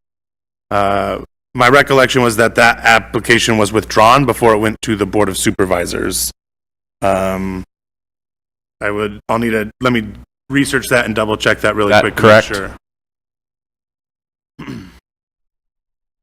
Commissioner Hassard and Commissioners, that's incorrect. We withdrew the application when the moratorium was being discussed. We participated for 6 months in the special use permit. We did not reapply until this time after the county had clarity on what direction they were going to go with the zoning. And I'd also like to say again that this project is going to increase the aquifer, not deplete it. And if you have any questions about that, Mr. Bossart has done extensive modeling on that, and the statements made, as Commissioner Patillo said, is false. The water evaporates in the playa, and if it's lost, it will never be recovered there unless it's recharged. Thank you. Can you stay up in case, sir? Oh, you can come back. Chair? Yes. I just wanted to clarify that there was a different project, a hydrogen project, not on these parcels specifically, but in this area that maybe the speaker was referring to did get denied. Okay. By the commission and the board. So there might be some confusion on that, and that was a little while ago.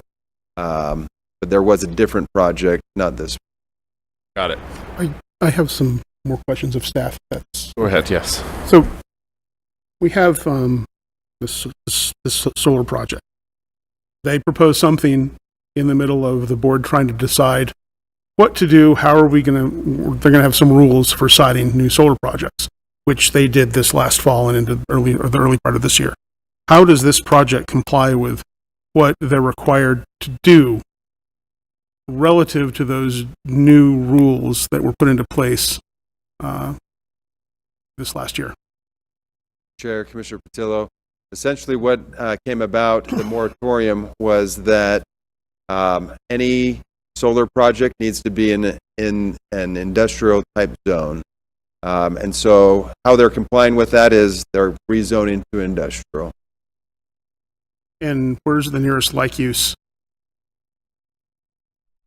Chairman Hassett, Commissioner Patillo, I was trying to find the exact parcel number during this speaking. When we looked at it, there's several areas in this area that have the same rural industrial land use designation, and I think there are a couple parcels in there, if I remember correctly, that had received manufacturing zoning, although I don't think the zoning has vested yet. There's still conditions of approval that are outstanding for those rezones.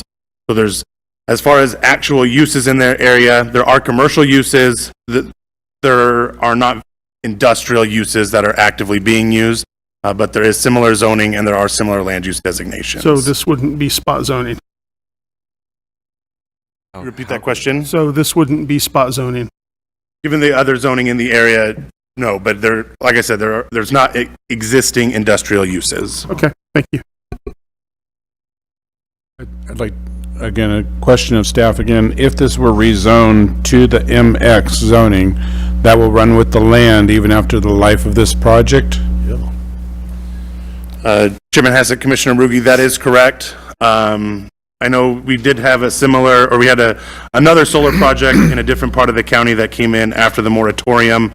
I think they actually rezoned to an SD zone, a special development zone that restricted the use. If the commission wanted to, you could add conditions to restrict the use of this manufacturing zone to solar only, or kind of rein that in so that all of the uses of the MX zone would not be allowed. Thank you. Any other questions or I got a quick thing. Okay, it'd be nice to have the water, but the trees are already there, so we can't do anything about the trees. But my concern is heavy industrial. Like somebody said, once the solar project is done, you said 15 or 16 years, then somebody come in and build a huge manufacturing, whatever, because once we rezone, it stays with the property. Or you can restrict to solar, as we were just Well, yeah, you could. The only problem with that is solar is very, very, very popular. We're gonna hear it from everybody in the county if we approve this thing. The poor supervisors are gonna have a house full of people screaming about the solar. I'm not totally against solar, but these solar farms are just, it's an eyesight, and when the sun comes down, the solar takes in so much, and then it bounces it right back up into the atmosphere at very, very higher temperatures. It changes the temperature in the whole area, and then what happens is, then the climate changes a little bit. Maybe it's not noticeable right away, but it does change climate above the solar panels. I think this project should be not allowed. I would vote against it, even if there was a motion to approve it. My vote is going to be against. Commissioner Bradshaw. Thank you. So I do have a couple of things. So a question, number one, I appreciate this presentation. I think the information that you provided was very concise, clear. A lot of the things that I was requesting back when we're going into this moratorium, you've addressed, and so I very much appreciate that. One of the questions that did come up in your discussion, you said that you talked about the tax benefits and whatnot, but said that there was no way you could provide power to the local people. That concerns me, and I know maybe it's legislative and however that works. It just feels like that maybe we're ahead of ourselves because we're getting tax value, but is that enough? Genuinely, is that enough to disrupt this pristine ground with something that will be there in perpetuity? And yeah, 30-year lifespan, great, but it has an MX zone. As soon as the solar panels, our lifespan is done, what's next? What big operation wants to go there? Is it as stated by staff, it can be restricted to solar. Could be, but it's still an MX zone, and now all of a sudden, in 30 years, that gets reverted to whatever. For the it sounds like a question. That was a question. Okay. And then I do have a couple of other. Chairman Hassett, Commissioner Bradshaw. First, we would gladly stipulate to a reverter clause in the zoning at the end of the life of the solar panel. Once decommissioned, the zoning would revert back to the original use, and we would also accept it being designated only as solar and no other uses. And second, my understanding, and I'm not an attorney, the client is working with an attorney in Phoenix, is that they can provide power to you as a business owner there directly through a power purchase agreement or a power service agreement, but when you connect to the grid to deliver that power, that's the trigger. So we have talked to Mojave Electric Co-op, and in those previous projects, Mojave Electric Co-op is seeking to put a substation in that Valley Vista area. When we build our facility, we'll have the ability to service them directly without connecting to the grid into their substation, and we would have to sell it, though, to them through the Arizona Electric Co-op. So we would have to meet those parameters. We couldn't sell it directly to them. But if there was a business out there, we could sell it directly to the business owners. And as Mr. Gunderson mentioned, there is some MX zoning out there in the area off of Antares Road. And it hasn't been developed yet, but there is some existing, and the general plan has industrial, rural industrial there, so we feel that conforms. And the reason why we selected that parcel was we didn't want to disturb the pristine area with solar panels, but it's because the transmission lines are there. And would you rather have us interconnect 18 miles and put in high tension lines to go from point A to point B, or be right on the tension lines where we could connect without disturbing anybody else? Well, to be perfectly clear, I don't think that we should be the solar ground for California, but that's a different problem. But I do have another concern and question for our staff. And the question is so we're talking about a rezoning of 2,500 acres, 3 sections. When I look at the map, I count 11 or 12 BLM sections directly adjacent to this project. We don't have any prerogative to work with BLM. So if we create this precedent on these 3 sections, there could be a possibility of BLM approving 10,000 acres more of this adjacent to this. Is that true? Mr. Chair, Commissioner Bradshaw, currently, I think the BLM has quite a few projects already in the works on BLM land, and the county or our department doesn't have any jurisdiction over them regardless. So even if this project doesn't go forward, they could go into any of those BLM portions of the county without any say-so from the county or our department, and put in solar or wind or whatever they're proposing. So we don't really have a say, and I don't know, I can't say that this would create a precedence. I think it's 2 different entities. We have no jurisdiction over anything that they do on those parcels.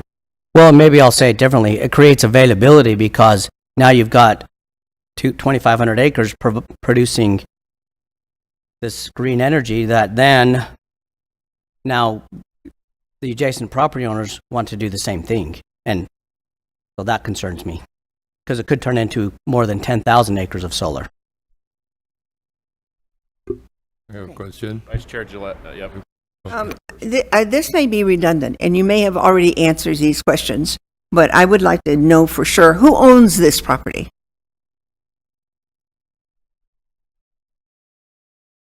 Chairman Hassett, Vice Chair Gillette.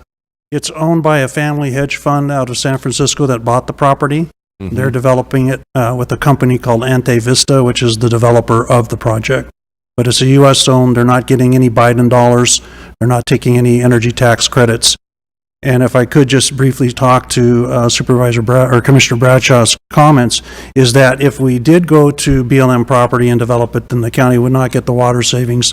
They wouldn't get the tax credits, and the project would still be developed. So it may not be the best solution, but at least the county has significant benefit from this project. I have one other question. Sure. Are you going to sell this electricity to California? Actually, we're in negotiations with Arizona Power Services to sell it to them. The lines that run through the property are Arizona Power Service lines, and that's who they're in discussions with to sell the power. So there's no intent at this point to sell it to California or Nevada. It would be going to Arizona, and if we could sell it locally, we would. Thank you. You're welcome. Wait, hold on. Might want to stay, Commissioner. I have one for staff. Oh. Okay. It's on county property. If it's, we're going to end up responsible for all that, right? Roads in and out, ingress and egress, whatever. Chairman Hassett, Commissioner Hubbard, the developer would be responsible for any proposed development, roads or ingress or egress to the site. I don't care for it in the county. Thank you. Any other questions or comments for the applicant or staff from the commissioners? If not, I'd like to close the public hearing and entertain a motion on item 16. I make a motion to deny. I'll second. First by Gillette, second by Kirkham. All in favor of denial? Aye. Any opposed? Aye. Aye. So roll call vote. Commissioner Hubbard? This for denial, right? Mm-hmm. Aye. Commissioner Bradshaw? Aye. Commissioner Helms, Aye. Commissioner Kirkham, Aye. Chairman Hassett, I approve. Vice Chair Gillette, Aye.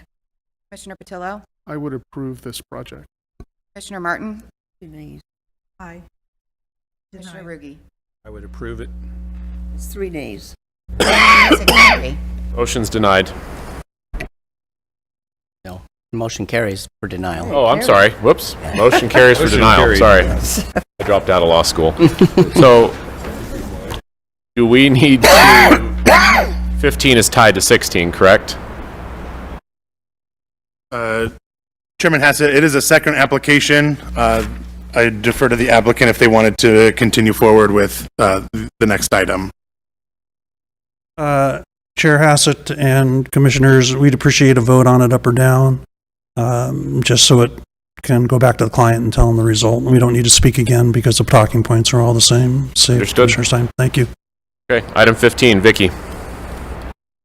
Agenda item 15 is an evaluation of a request for an amendment to the Mojave County General Plan from a rural development land use designation to a rural industrial land use designation and a rezone of assessor's parcel number 341-15016 and 341-15017 from an AR 36A agricultural residential 36-acre minimum lot size zone to an MX heavy manufacturing zone to allow for a solar facility in the Dolan Springs vicinity. Staff finds the application proper for consideration with standard. Thank you very much. Opening the public hearing, the applicant is present for questions, but I assume no questions from staff for the applicant. Mr. Esposito has vacated. Do the Smiths wish to speak on this item? You're signed up for it.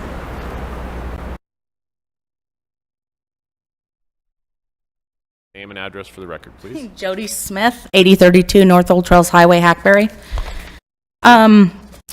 October of 2023, the Board of Supervisors, and September 2023, the hydrogen plant was in there. Please keep in mind that your comment is specifically for item 15 only.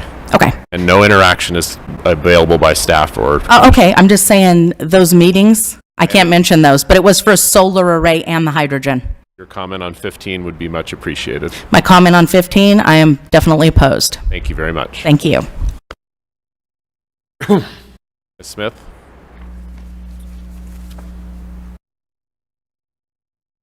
Caitlin Smith, 8032 North Old Trails Highway, Hackberry, Arizona. Once again, just typical, same argument, essentially. If you look at the satellite map data and you look at any of the hydrological information, any of the calibrated flow nuts or anything that have been done for research in this area, any of the aquifer research, you know that the water moves through this locality. The primary motion of the water is west-northwest towards Lake Mead. That is the discharge point for the aquifer. All of those braided streamways that you can see from satellite data, you don't have to be on the ground, you don't have to be there. You can see it from free websites like Google Maps, you can see it from the air, you can see it in the data that you have. All of those braided streamways count as ephemeral rivers. Those are managed by the Army Corps of Engineers, as was mentioned. You have to, if you have any interactions with those, you have to have permits from the federal government for that. I just want you guys to keep that in mind. Unless it's a closed basin. Thank you very much. Appreciate it. And for the record, I am, of course, opposed. Thank you very much. Closing the public hearing, I'd like to entertain you I move to approve item number 15. Motion I will to second. approve. Okay. Second, all in favor of approval? Aye. Aye. All opposed? Aye. Got that, right? Okay. All right. Item 17, Vicky. Agenda item 17 is an evaluation of a request for a rezone of assessor's parcel number 122-37005 from an AR 36A agricultural residential 36-acre minimum lot size zone to an AR 10A agricultural residential 10-acre minimum lot size zone to allow for a minor land division in the Yucca vicinity. Staff finds the application proper for consideration with standard conditions. Thank you very much. Opening the public hearing, is the applicant present? Do you wish to speak at this time? Not present, not on Teams. Okay, no one signed up to speak. Closing the public hearing, unless staff has questions, or commissioner has a question for staff. Not, I'd like to entertain a motion on item 17. Move approval. Second. First, second. All right, all in favor? Aye. Any opposed? None. Item 17 carries. 18, Matthew.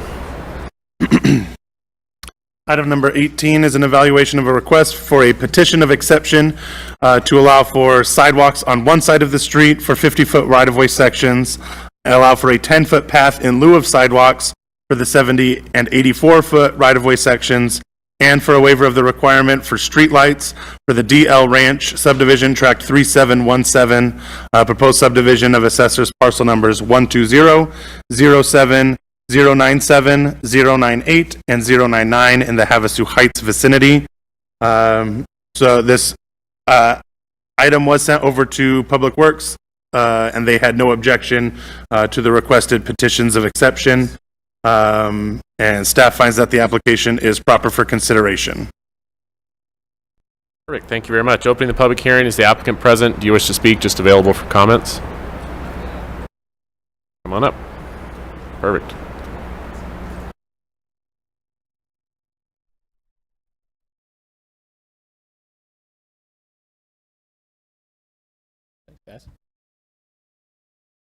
For the record, my name is Britt Wolf, 2036 McCulloch Boulevard North, Lake Havasu City. This request is two-part. One, like we said, is to reduce sidewalks in the 50-foot right-of-way and to create a shared use path in lieu of sidewalks on both sides of the streets in those 70 and 84-foot right-of-ways and to remove streetlights. This is a map of our project showing where these right-of-ways are located. So the shared use path would be in the blue and orange sections here. And in the green sections is where we would be proposing sidewalk on one side of the street as opposed to both. This is what the roadway sections would look like. On top is the county section, the standard section. On the bottom is what we would be proposing. And I would just like to point out with this that we're not changing any of the pavement sections here. These are all the same. And our shoulder sections are also the same. We're just reallocating how these spaces are used. So we're going to condense the two 5-foot sidewalks into one 10-foot shared use path. The same is true here for the 70-foot right-of-way. Here's our shared use path again. And I would add that the shared use path would be dedicated to the community so that the county would not have to maintain this. We would maintain it ourselves. And with the 50-foot right-of-way section, nothing would be changing. We would just be constructing sidewalk on one side of the street as opposed to both. And this is purely from a cost-saving standpoint. This project from the beginning has always been about reducing costs, creating affordable housing opportunity in the Lake Havasu City area. And this is an opportunity to save a significant amount of cost. Again, just pointing out nothing's changing here. And just to reiterate, where we're looking at doing this. We're estimating that the sidewalk reduction would save almost $3 million. And then the second item that we're requesting is a streetlight reduction. And that's just a light pollution issue, and again, an opportunity to save cost, which would save about $1 million on that item as well. And here's just an example of what a shared use path might look like. This one is located in Phoenix. Just creates separation, creates a bigger path for cyclists, for families walking, whatnot, to move throughout the community. Create space from that road, which I think creates some additional safety as well. With that, I'll take any questions. Thank you very much. Questions? Go ahead. Thank you. So are these paths, would they be the shared use paths? Would they be concrete or asphalt? We cited a City of Phoenix code that allows for different materials to be used. I think we would probably lean on the asphalt option, again, just in cost savings. Yeah, that makes, okay. And so what happens to the planter space between the curb and the trail? Do you zero-scape that, or do you maintain that? Yeah, it would be a landscaped area to create space between the two. And so your ask is for the street lights to be at 250 feet apart at the farthest? No, our proposal is to eliminate them completely. That was just a cost calculation based so on what we see typically. So your ask is to delete streetlights? Streetlights, yeah. And I noticed there's a neighborhood next to this that's being developed. It looks like there's no homes or it's not completed. Does it have the same opportunity? And then the same question goes to the Havasu Heights. Does it already have no streetlights? And I did see that it didn't have any sidewalk. I believe that Havasu Heights does not have sidewalk or streetlights. I couldn't speak to what's being proposed on the one next to it. Chairman Hassett, Commissioner Bradshaw, so the existing Havasu Heights, no sidewalks or streetlights in that development. There is a current proposal that has an approved preliminary plat adjacent to this project to the east. That project is proposing 1 acre lots. 1 acre lots would not be required to provide sidewalks or streetlights. Any other questions or comments for the applicant? Yeah, I do. So you're going to you want to eliminate sidewalks on one side. What are you going to put over there for? It's Havasu Heights. I'm real familiar with that. It would just be PUE space for electrical utilities, cable. So whatnot. dune buggies and this kind of thing go on? No, it would just become landscape space. There's 900 houses there, though. That's how many kids are going to be going out? You're not going to be able to keep the kids on the sidewalk for sure. Yeah, They're going to be all over the place. So I'd prefer sidewalks on both sides Yeah, I understand. for the safety factor. Yeah, I understand that, and that's what we were trying to accomplish with the use of the multi-use path. That will move between a lot of the parks and common space amenities in the area. The sidewalks will all connect to that main use path to let people move through there. Again, the primary objective of this is cost savings. Yeah. And I go along with the no street lights. Can you pull up the sidewalks are necessary, I think, for the amount of houses that are going to be there, the kids that are going to be there, and you can't control kids. They're going to be everywhere. Can you pull up the slide with the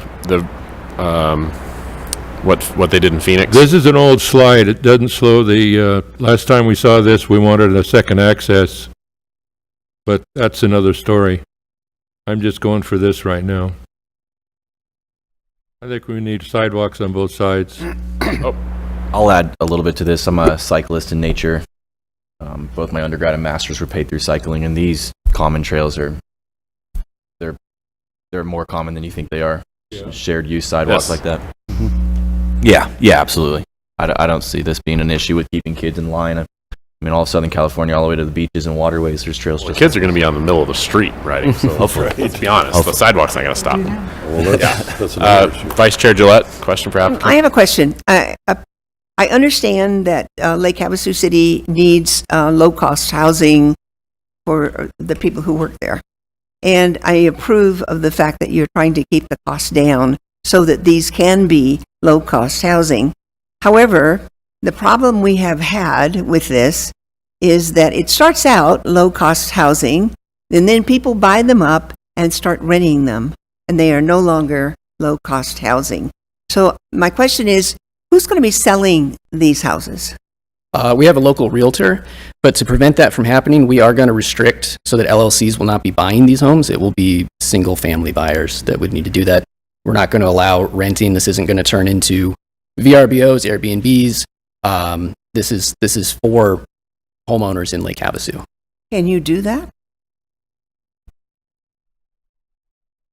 If I was a investor and I came to you to buy 2 of those houses, could you tell me no? We can restrict the rent on them. I suppose if it's an individual buying them, that would be hard to restrict. I understand that. I'm just saying that unless you have control of it, Mm-hmm. it won't be low-cost housing. We've tried very hard to find ways to do this. There's legislature that makes it difficult to do. We are seeing, in bigger cities, they're limiting to where investors can't come in and buy these things, and we're trying to piggyback on those. We're also not trying to get into lawsuits to challenge this. We're doing the best that we can to keep this, for local home buyers. Is there a present HOA for this community? There will be. Yeah. Could you not put that into the doc? Yeah, we could restrict it so that, Even if they did buy it, they short-term couldn't. rentals Yep. would not be allowed, long-term rentals, 1-year minimum, that kind of a thing. You've done your homework on what you're going to do in order to try to keep the cost low, basically. Yes. Any other questions for the applicant? If not, I would like to close the public hearing and entertain a motion on item 18. Make a motion to approve. with I'll standard- second that. Okay, all right. Yeah, we'll fight. All right. First by Gillette, second by Rugi. All in favor? Aye. Aye. Any opposed? None. Item carries. Item 19, Matthew. Item number 19 is an evaluation of a request for an amendment to the Mojave County General Plan from a low-density residential land use designation to a general commercial land use designation and a rezone of assessor's parcel number 324-10260 from an AR agricultural residential zone to a C2 general commercial zone to allow for a storage facility in the Kingman vicinity. We've received 5 letters of opposition. Staff finds that the application is proper for consideration, subject to the standard condition. Thank you very much. Opening the public hearing, is the applicant present? Do you wish to speak this time or just for questions? Come on up. I'm sorry, before you get started, may I have Doug Poole, Cindy come up here, Kevin, and Jack to the front row?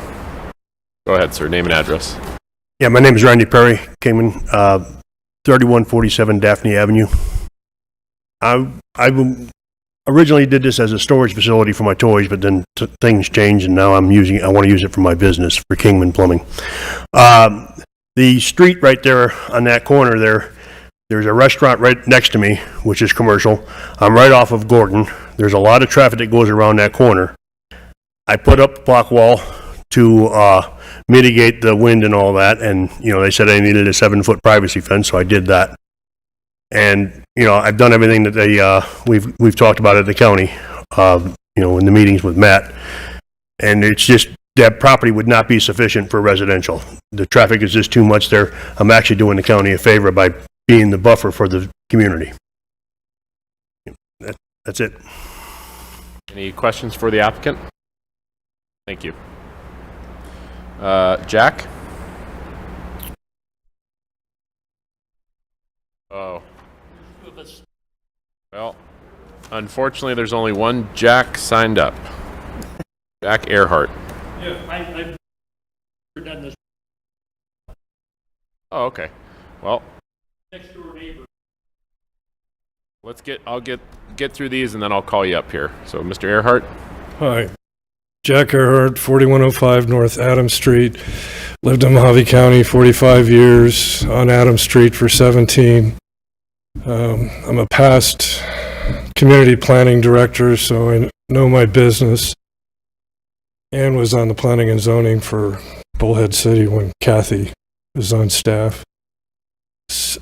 I have the 6 lots on Adams Street closest to this. I own 4, and I adamantly oppose this rezoning.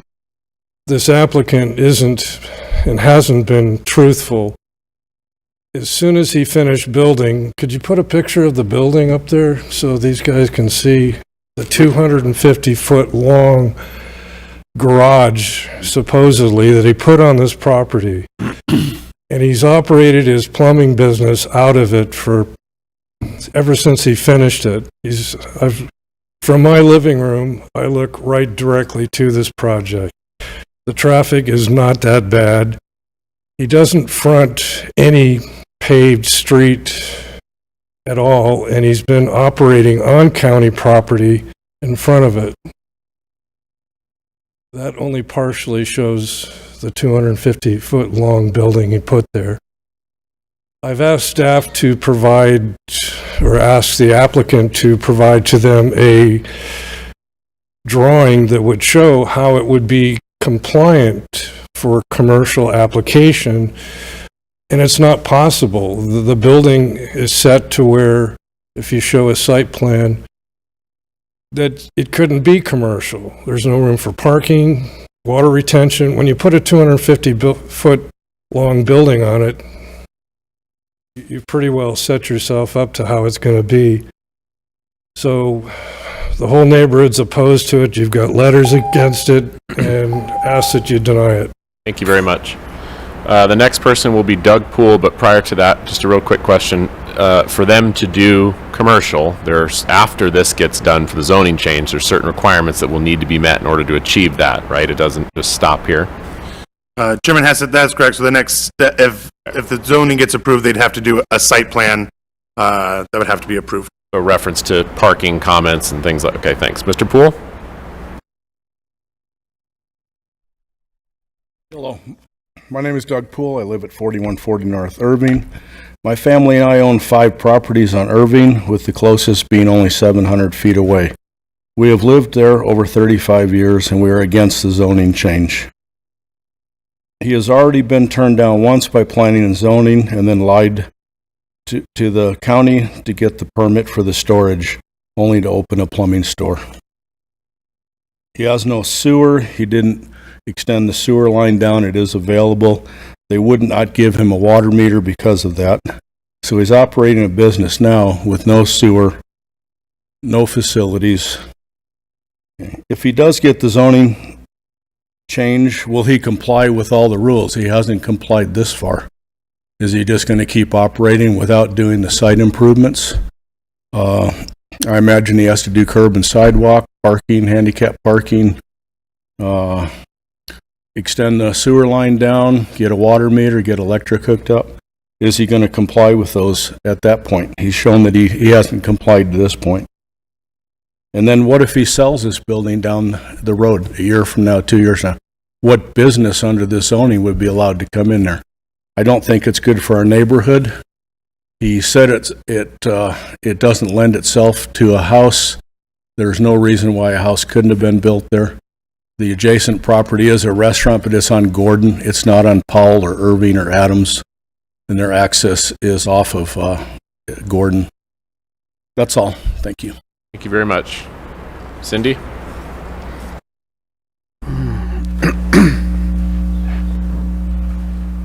Good afternoon. My name is Cindy Posey, and I reside at 4020 North Lameda Street, and I can see his property.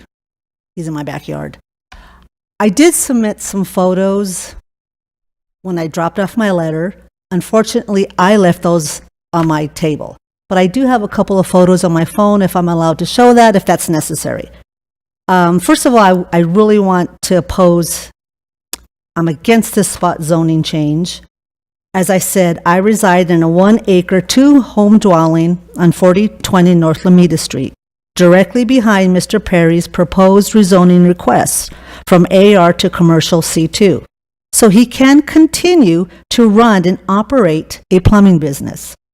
I have photos that prove that, if necessary. I am here to represent myself, and especially my special needs son, David, who is sitting in the audience. He lives in his own home right next door to us. These are reasons why I'm opposed to this. Having a commercial business in our residential neighborhood will have a negative impact by added traffic. I have a son with special needs, as I mentioned, and by adding all the additional traffic in the area, it will become more dangerous for him to take the therapeutic walks he needs for the benefit of easing his anxiety and mental health. And I had 2 of his therapists submit a letter, which I have here. I just want to present that they're quite aware of that because we use the path. The increase of traffic hinders not only me, but also my neighbors on the aspect of who belongs there and who doesn't. Our neighbors say hi to each other. Oh, could I go on? And my nervousness, I apologize. Okay, just briefly, please. Planning and zoning cannot permit spot zoning. We bought our property because it was residential, and we do not want commercial buildings in our residential area. Thank you very much, ma'am. Thank you. For clarification, this is not spot zoning? Thank you. I saw heads shaking no, so that works for me. Kevin.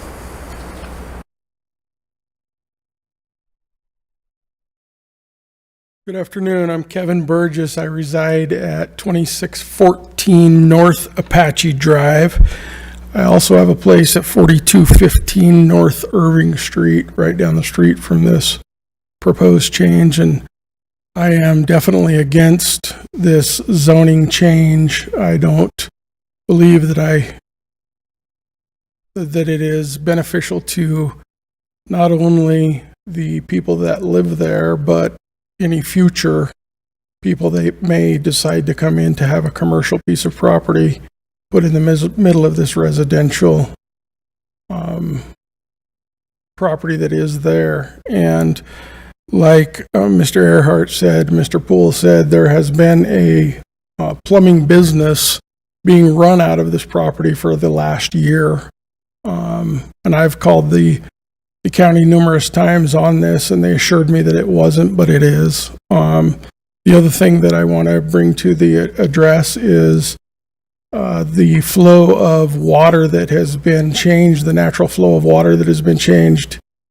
Mr. Perry brought in a loader and backfilled that natural flow of water, so that water is then going to be redirected to a different area, which will put water over the top of Bosey's property and put water out into the roadway there and change that natural flow of water. So I am adamantly against this change. Thank you. Thank you. Jack, number 2.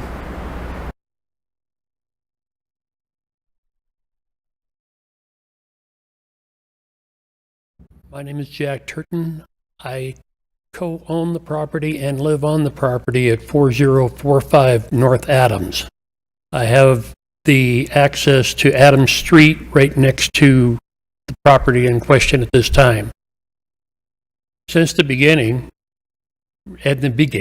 I had tried to help with keeping an eye on the property until we had a discussion. He explained he would be putting that building up, which is directly blocks my entire view of the Wallapai Mountains. I have a mobility limited wife who has also got COPD.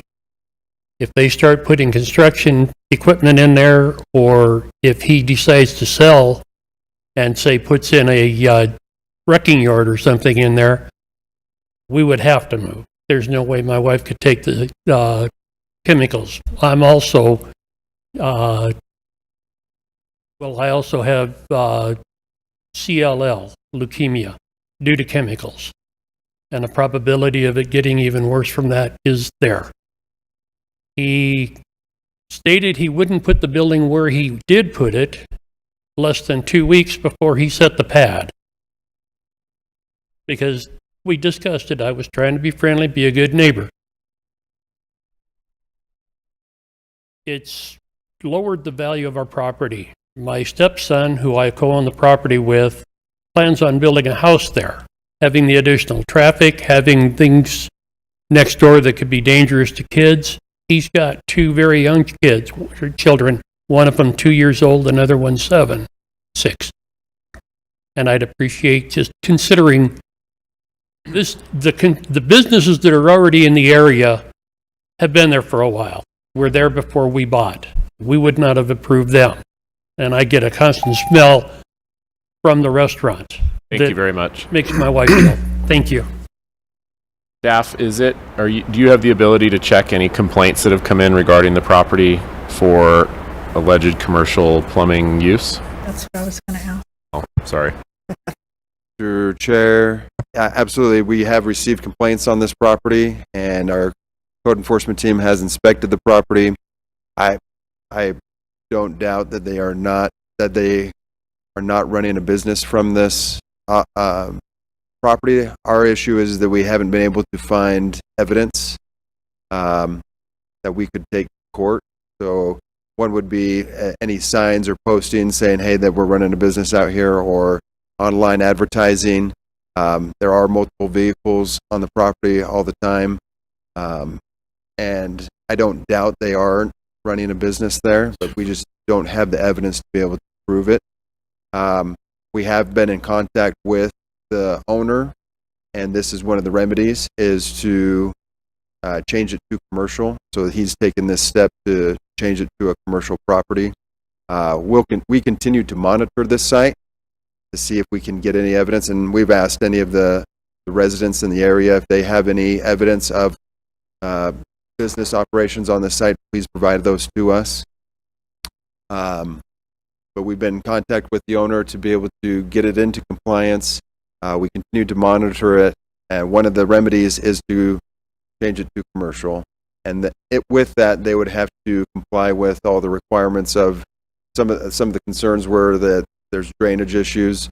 They would have to mitigate that and provide drainage report to our flood control division to show that they're not going to be disturbing the You're referring to the alleged loader backfill and diversion of water? Right. Yeah, so they would have to make sure that that's all in compliance. Parking, it's coming off of a paved road, so it would have to have a paved drive entrance and paved parking. So yeah, they would have to meet all of the view obscuring requirements as well to adjacent property owners. It is going to a C2 zone, which limits the type of uses to the general commercial uses, so retail, storage facilities like this one. It's not going to be a wrecking yard. It could not be junkyard or any higher or intense type use of commercial or industrial. Gotcha. One follow-up question. How old is the oldest complaint that came in for the zoning or for code enforcement? It's a good question. If you don't have it, that's fine. I'm just curious. We can find it in a matter of minutes. But perfect. Well, while he's working on that, any other questions, or Commissioner Martin? I have a question. Well, I know, but she's had her hand raised. So, Martin, Gillette, Hubbard, go. Okay, so currently, right now, that property is zoned residential. There's a building on it. Is there living space there, or is it just a building? Mr. Chair, Commissioner Martin, I believe it's just a building. In the AR zone, you are allowed to build an accessory residence prior to a primary residence. So you don't have to have a residential unit on the property to be able to build an accessory residence. We don't have limitations on how big you can build an accessory residency or accessory structure. So in this instance, it's an AR zone. You can have an accessory structure. He built his accessory structure with permits and according to our requirements. Yeah, so it is allowed. Vice Chair Gillette? Well, my question is, so it seems to me that if we did disapprove of this, nothing will be done. But if we approve of this, it starts the process, which he has to comply with all of the regulations and rules. Is that correct? Mr. Chair, Commissioner Gillette, if it's not approved, we will continue to monitor it as a code enforcement case. And because we know that there's a business, well, I guess we don't know for sure, but there's lots of indications that there is a business being ran from this property. And so we're going to continue to try to gather evidence of that and pursue that violation. That's our job as code enforcement. We're going to continue to work on that code enforcement case.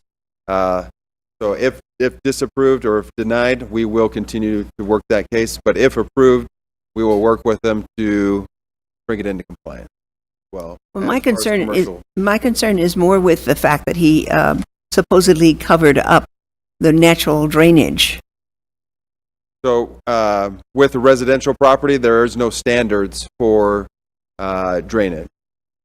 If a commercial property is developed, then we do get into those drainage standards. But this isn't just drainage. Apparently, he covered up a natural flow.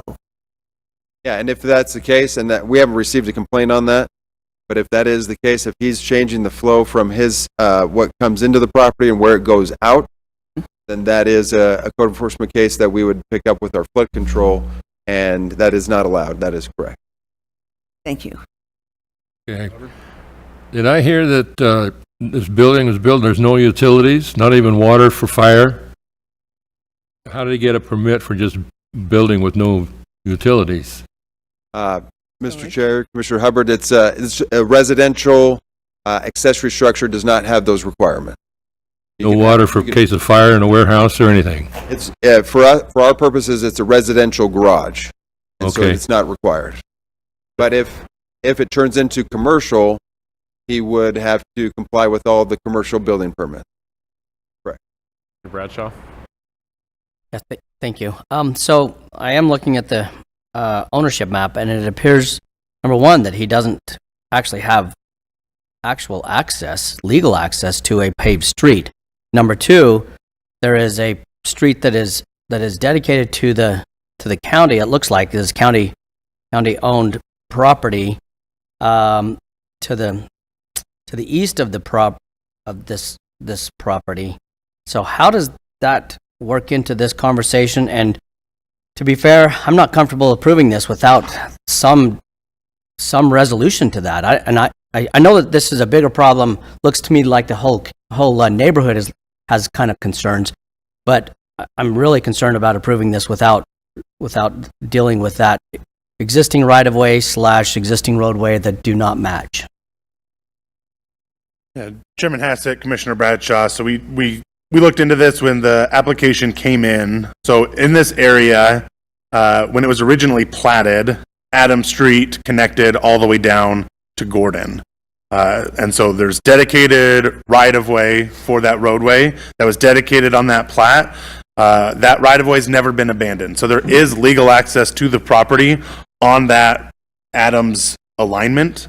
But with the wash that came in and the county came in and redirected traffic to be able to provide access to Irving and off of Powell so that they could construct the wash that runs through town. And so when they did that, it diverted the paved traffic away from there. But there is still technically legal access to the site off of Adams Street. So again, my comment still stands and question still stands. Is there a way to make this and clean this up and and revert this out of a dedicated ownership of the county public? Because if he's doing a business here and then he's also parking in a public way, that brings liability to the public and to the Mojave County, and that's not reasonable. So again, I'm really uncomfortable approving this without getting the properties squared away and updated. Mr. Chair, Commissioner Bradshaw, yeah, that would be part of that site plan process. He would have to show us how it would work. In speaking with our Public Works Department, there is a way to abandon that right-of-way and have it dedicated to the property owner, and that way it would have direct access on the already paved roadway. So there is a process in doing that, and he would have to follow that process and show us on that site plan how it will all work, and all the different departments within Mojave County would have to sign off on it. Would have been nice if he'd have done that before he built the building. Well, and to be fair, just as a comment, I think that he should do that before he gets a commercial approval. Rugi? Yeah, was there a previous application to rezone this property before he ever built the building? Chairman Hassett, Commissioner Rugi, I looked at our database of applications. I do not see any previous applications for a rezone for this property. Right. But to be clear, he does not have a right-of-way on Gordon, like the restaurant next door that he's talking about that actually is on Gordon. And did they need to rezone, or was that zoning allowable for that restaurant that's right there? Chairman Hassett, Commissioner Rugi, it looks like the zoning, so the restaurant does directly front on Gordon, whereas this property does not.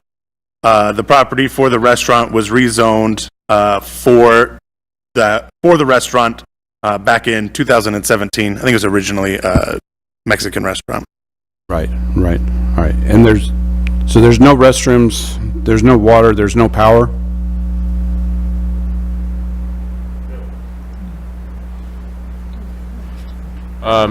Were you able to find the oldest plant or code enforcement violation complaint?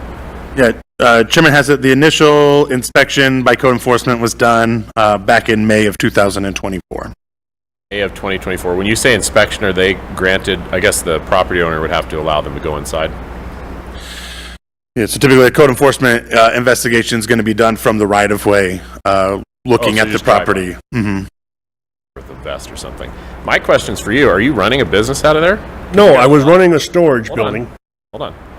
You've got quite a few people saying so, and usually code enforcement violations are, if they are in fact not true, they're pretty much found to be so. If you'd let me finish, I will explain. Oh, yeah, I wanted to finish my question first.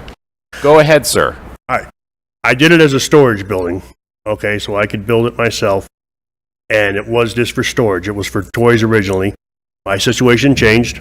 I do store my trucks in there. I store my trucks, my trailers, and my materials in there. But I do not have an office in there. I don't have a bathroom in there. I don't have power to it. I don't have anything to it, so I am using it as a storage building. I am not running my business out of there. I have an office elsewhere for my business. But I do store my trucks there, yes. Once I was notified of the complaint about it, I went to the commission and to the county, and I am trying to mitigate that by getting the zoning change.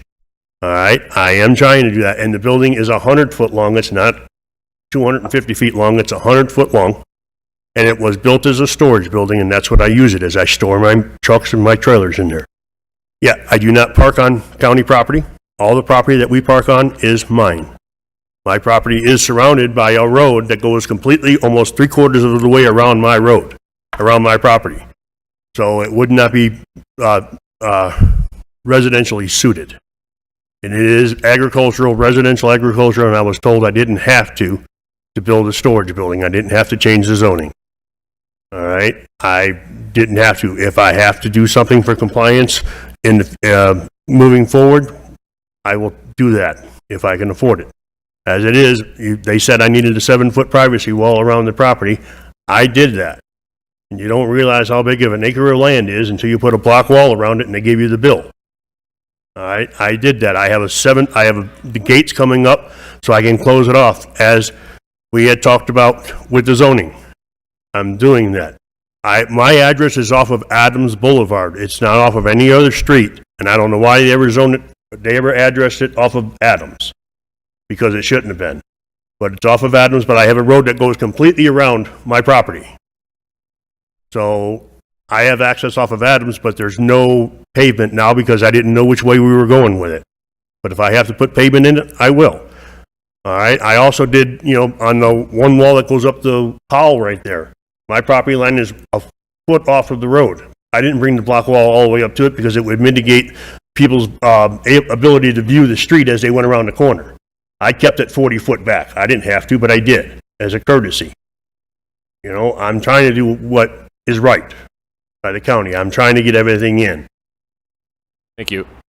Really quick, for staff, technically speaking, all of the stuff that he has done in the past, since whatever, May of 2024, whenever the construction was completed, those things don't have to be done with the current zoning. Transitioning into commercial, could potentially have to do a lot more work, such as sewer, water, bathrooms, grading permits, diverting the water, whatever it may be. All of those things would need to come into compliance per this zoning and the request from staff, right? Mr. Chair, that's correct. Okay. Any other questions or comments from Commissioner? I just got one comment. Seems like if we approve this, we're righting his wrong. That's the way I see it. He says he's not running a business. I've been by there. There's a business run out of there. Business. It's not that far from me. So until such a fact that we could guarantee he's not running a business illegally out of a residential zone, I think we should not approve this until it's corrected. Hypothetically approving this, though, right now they're trying to prove the illegitimate business being ran there. But if we approve this and he has to come up with code, this could be hundreds of thousands of dollars of improvements that are then mandatory. Am I understanding that correctly? A unmarked van with cameras outside of there. I mean, how are we gonna? Yeah. These guys have got other stuff to do. So the best thing to do for the county's sake would be to approve it. Then he legitimately has to, right? Am I understanding that correctly? Is that a question for staff? I don't think we should. What's the best do- recommendation? I don't think we should.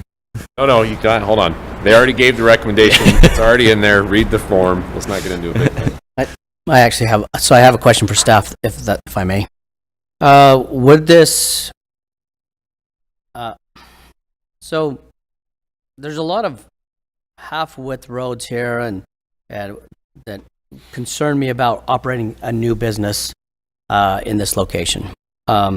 Would that require him to upgrade this road at least from intersection to his property? Because again, right now he has no property fronting an existing developed road. And so, again, I'm really hesitant to say this is a great idea until there's some path forward to build improvements that actually benefit and help the neighborhood. And I'm not convinced. Okay, so we've heard a lot of discussion on this item. If there's no other questions for staff, I'd like to close the public hearing and entertain a motion on item 19. I move to deny item 19. Second. Okay, first by Patillo, second by Kirkman. All in favor? Aye. Denied.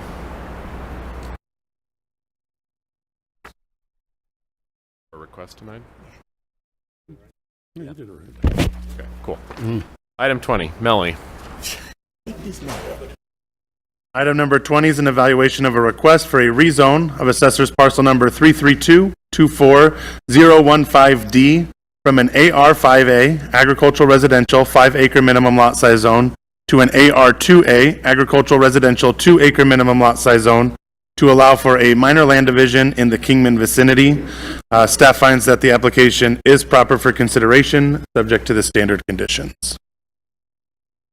Thank you very much. Opening the public hearing. Is the applicant present? Do you wish to speak at this time or just for questions? Perfect.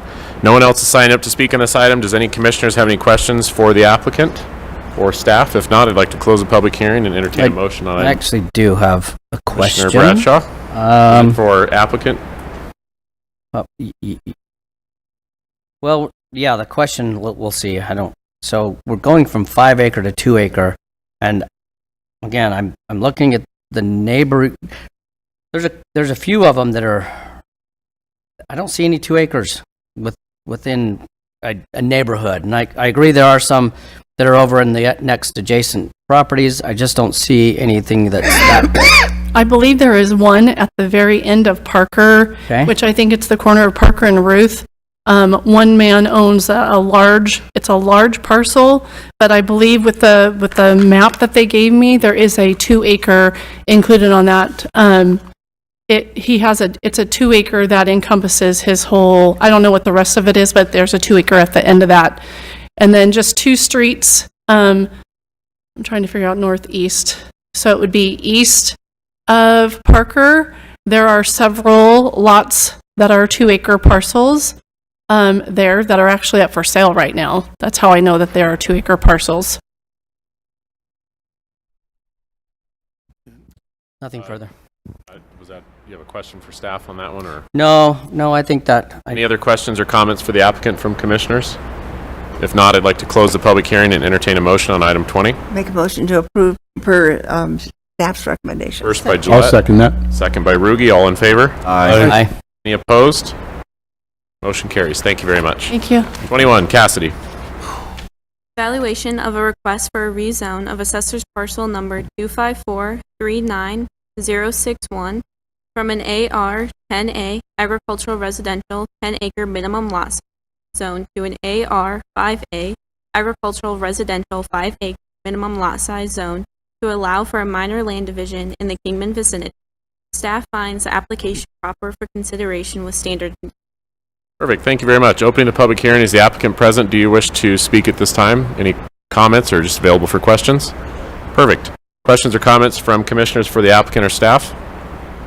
Hearing and seeing none, I'd like to close the public hearing and request a motion on item 21. Motion to approve for staff recommendation. First by Martin, second by Bradshaw. All in favor? Aye. Any opposed? Motion carries. Thank you. Item 22, Vicky. Agenda item 22 is an evaluation of a request for a rezone for assessor's parcel number 344-10005 from an AR-10A agricultural residential 10-acre minimum lot size zone to an AR-7A agricultural residential 7-acre minimum lot size zone to allow for a minor land division in the Kingman vicinity. Staff finds the application proper for consideration with standard conditions. Thank you very much. Opening the public hearing. The applicant is present. I'm assuming available for questions. No one else has signed up to speak. Does the commission have any questions for Kathy? None. Not. I'd like to close the public hearing and entertain a motion on item 22. Move approval. Second. First and second. All in favor? Aye. Any opposed? Item carries. 23, Vicky. Item 23 is an evaluation of a request for a special use permit for an assessor's parcel number 310-25001 to allow for a private family cemetery and an AR-10A agricultural residential 10-acre minimum lot size zone in the Kingman vicinity. This property is 49.59 acres. We have received one opposition letter. Staff finds the application proper for consideration with standard conditions. Thank you very much. Opening the public. This is the one that was from last time. Opening the public hearing. Is the applicant present? Do you wish to speak at this time? No one is on Teams as well? And this was the same thing that happened last time. They put in an application, didn't show up. We had some questions and it got... Is this the same one that they came in the past? Yeah, this was from last month. month. So, This was the one from last time. yeah, so, and I just want to make a brief They still comment, don't if I show up. can. Yes, go ahead. So- Mr. Bradshaw. I actually have done a few private cemeteries, and typically they're on large tracts of land like this. But also typically the landowner or the family lives on that, and it's a family estate, and they plan on holding that in perpetuity through a trust, et cetera, et cetera. These kind of things concern me. And if with the applicant not being here and no information, it may be out of place, but I move that we deny this. Hold on one second. Yes. No other questions for staff? Okay, with that being said, closing the public hearing, we have a motion for denial. Second. Second. Okay, there's too many. Everybody. All right, everybody. Okay. So I guess I'll say all in favor. Aye. Opposed? No, denied. Motion denied. 24, commissioners' comments. Now, if you'd like to bring up the, there was a couple commissioners who were talking about making the staff do a whole lot of extra work, and spend money we don't have, so now's the time. Yeah, and to be fair, I think in that respect, I think that this is why, we have consultants such as Kathy Taggett Hicks that do this work so that we can do them in bulk so that they don't just get lost in the fray, and it does become the county's problem. So I appreciate that she brings these in. Yeah, we got to get Kathy paid, right? She's got to do this. I did have one question. Yes. We were talking about trying to rezone that whole area at one time. That would probably have to have a general plan amendment, right? Chairman Hassett, Commissioner Kirkham, so that area is the White Hills area is considered an outlying community. So the rezones that have come in have not required a plan amendment. So if we're rezoning it from an agricultural residential with a 1 acre minimum lot size or from an R1 1A, so single family residential with a 1 acre minimum lot size, to agricultural residential with the same 1 acre minimum lot size, we would not require a plan amendment. The density wouldn't be changing at all for that area. Okay, thank you. That answered my question. I appreciate you guys' time. Appreciate it. Likewise. I had a goal to be done by 1, so if there's any other... Call to the public. Okay. Call to the public. Seeing none and having no one signed up to speak, I'd like to entertain a motion to adjourn. Motion Motion to adjourn. Perfect. Good job. There we go. I thought this was going to be a 5-hour meeting. Thank you, everyone.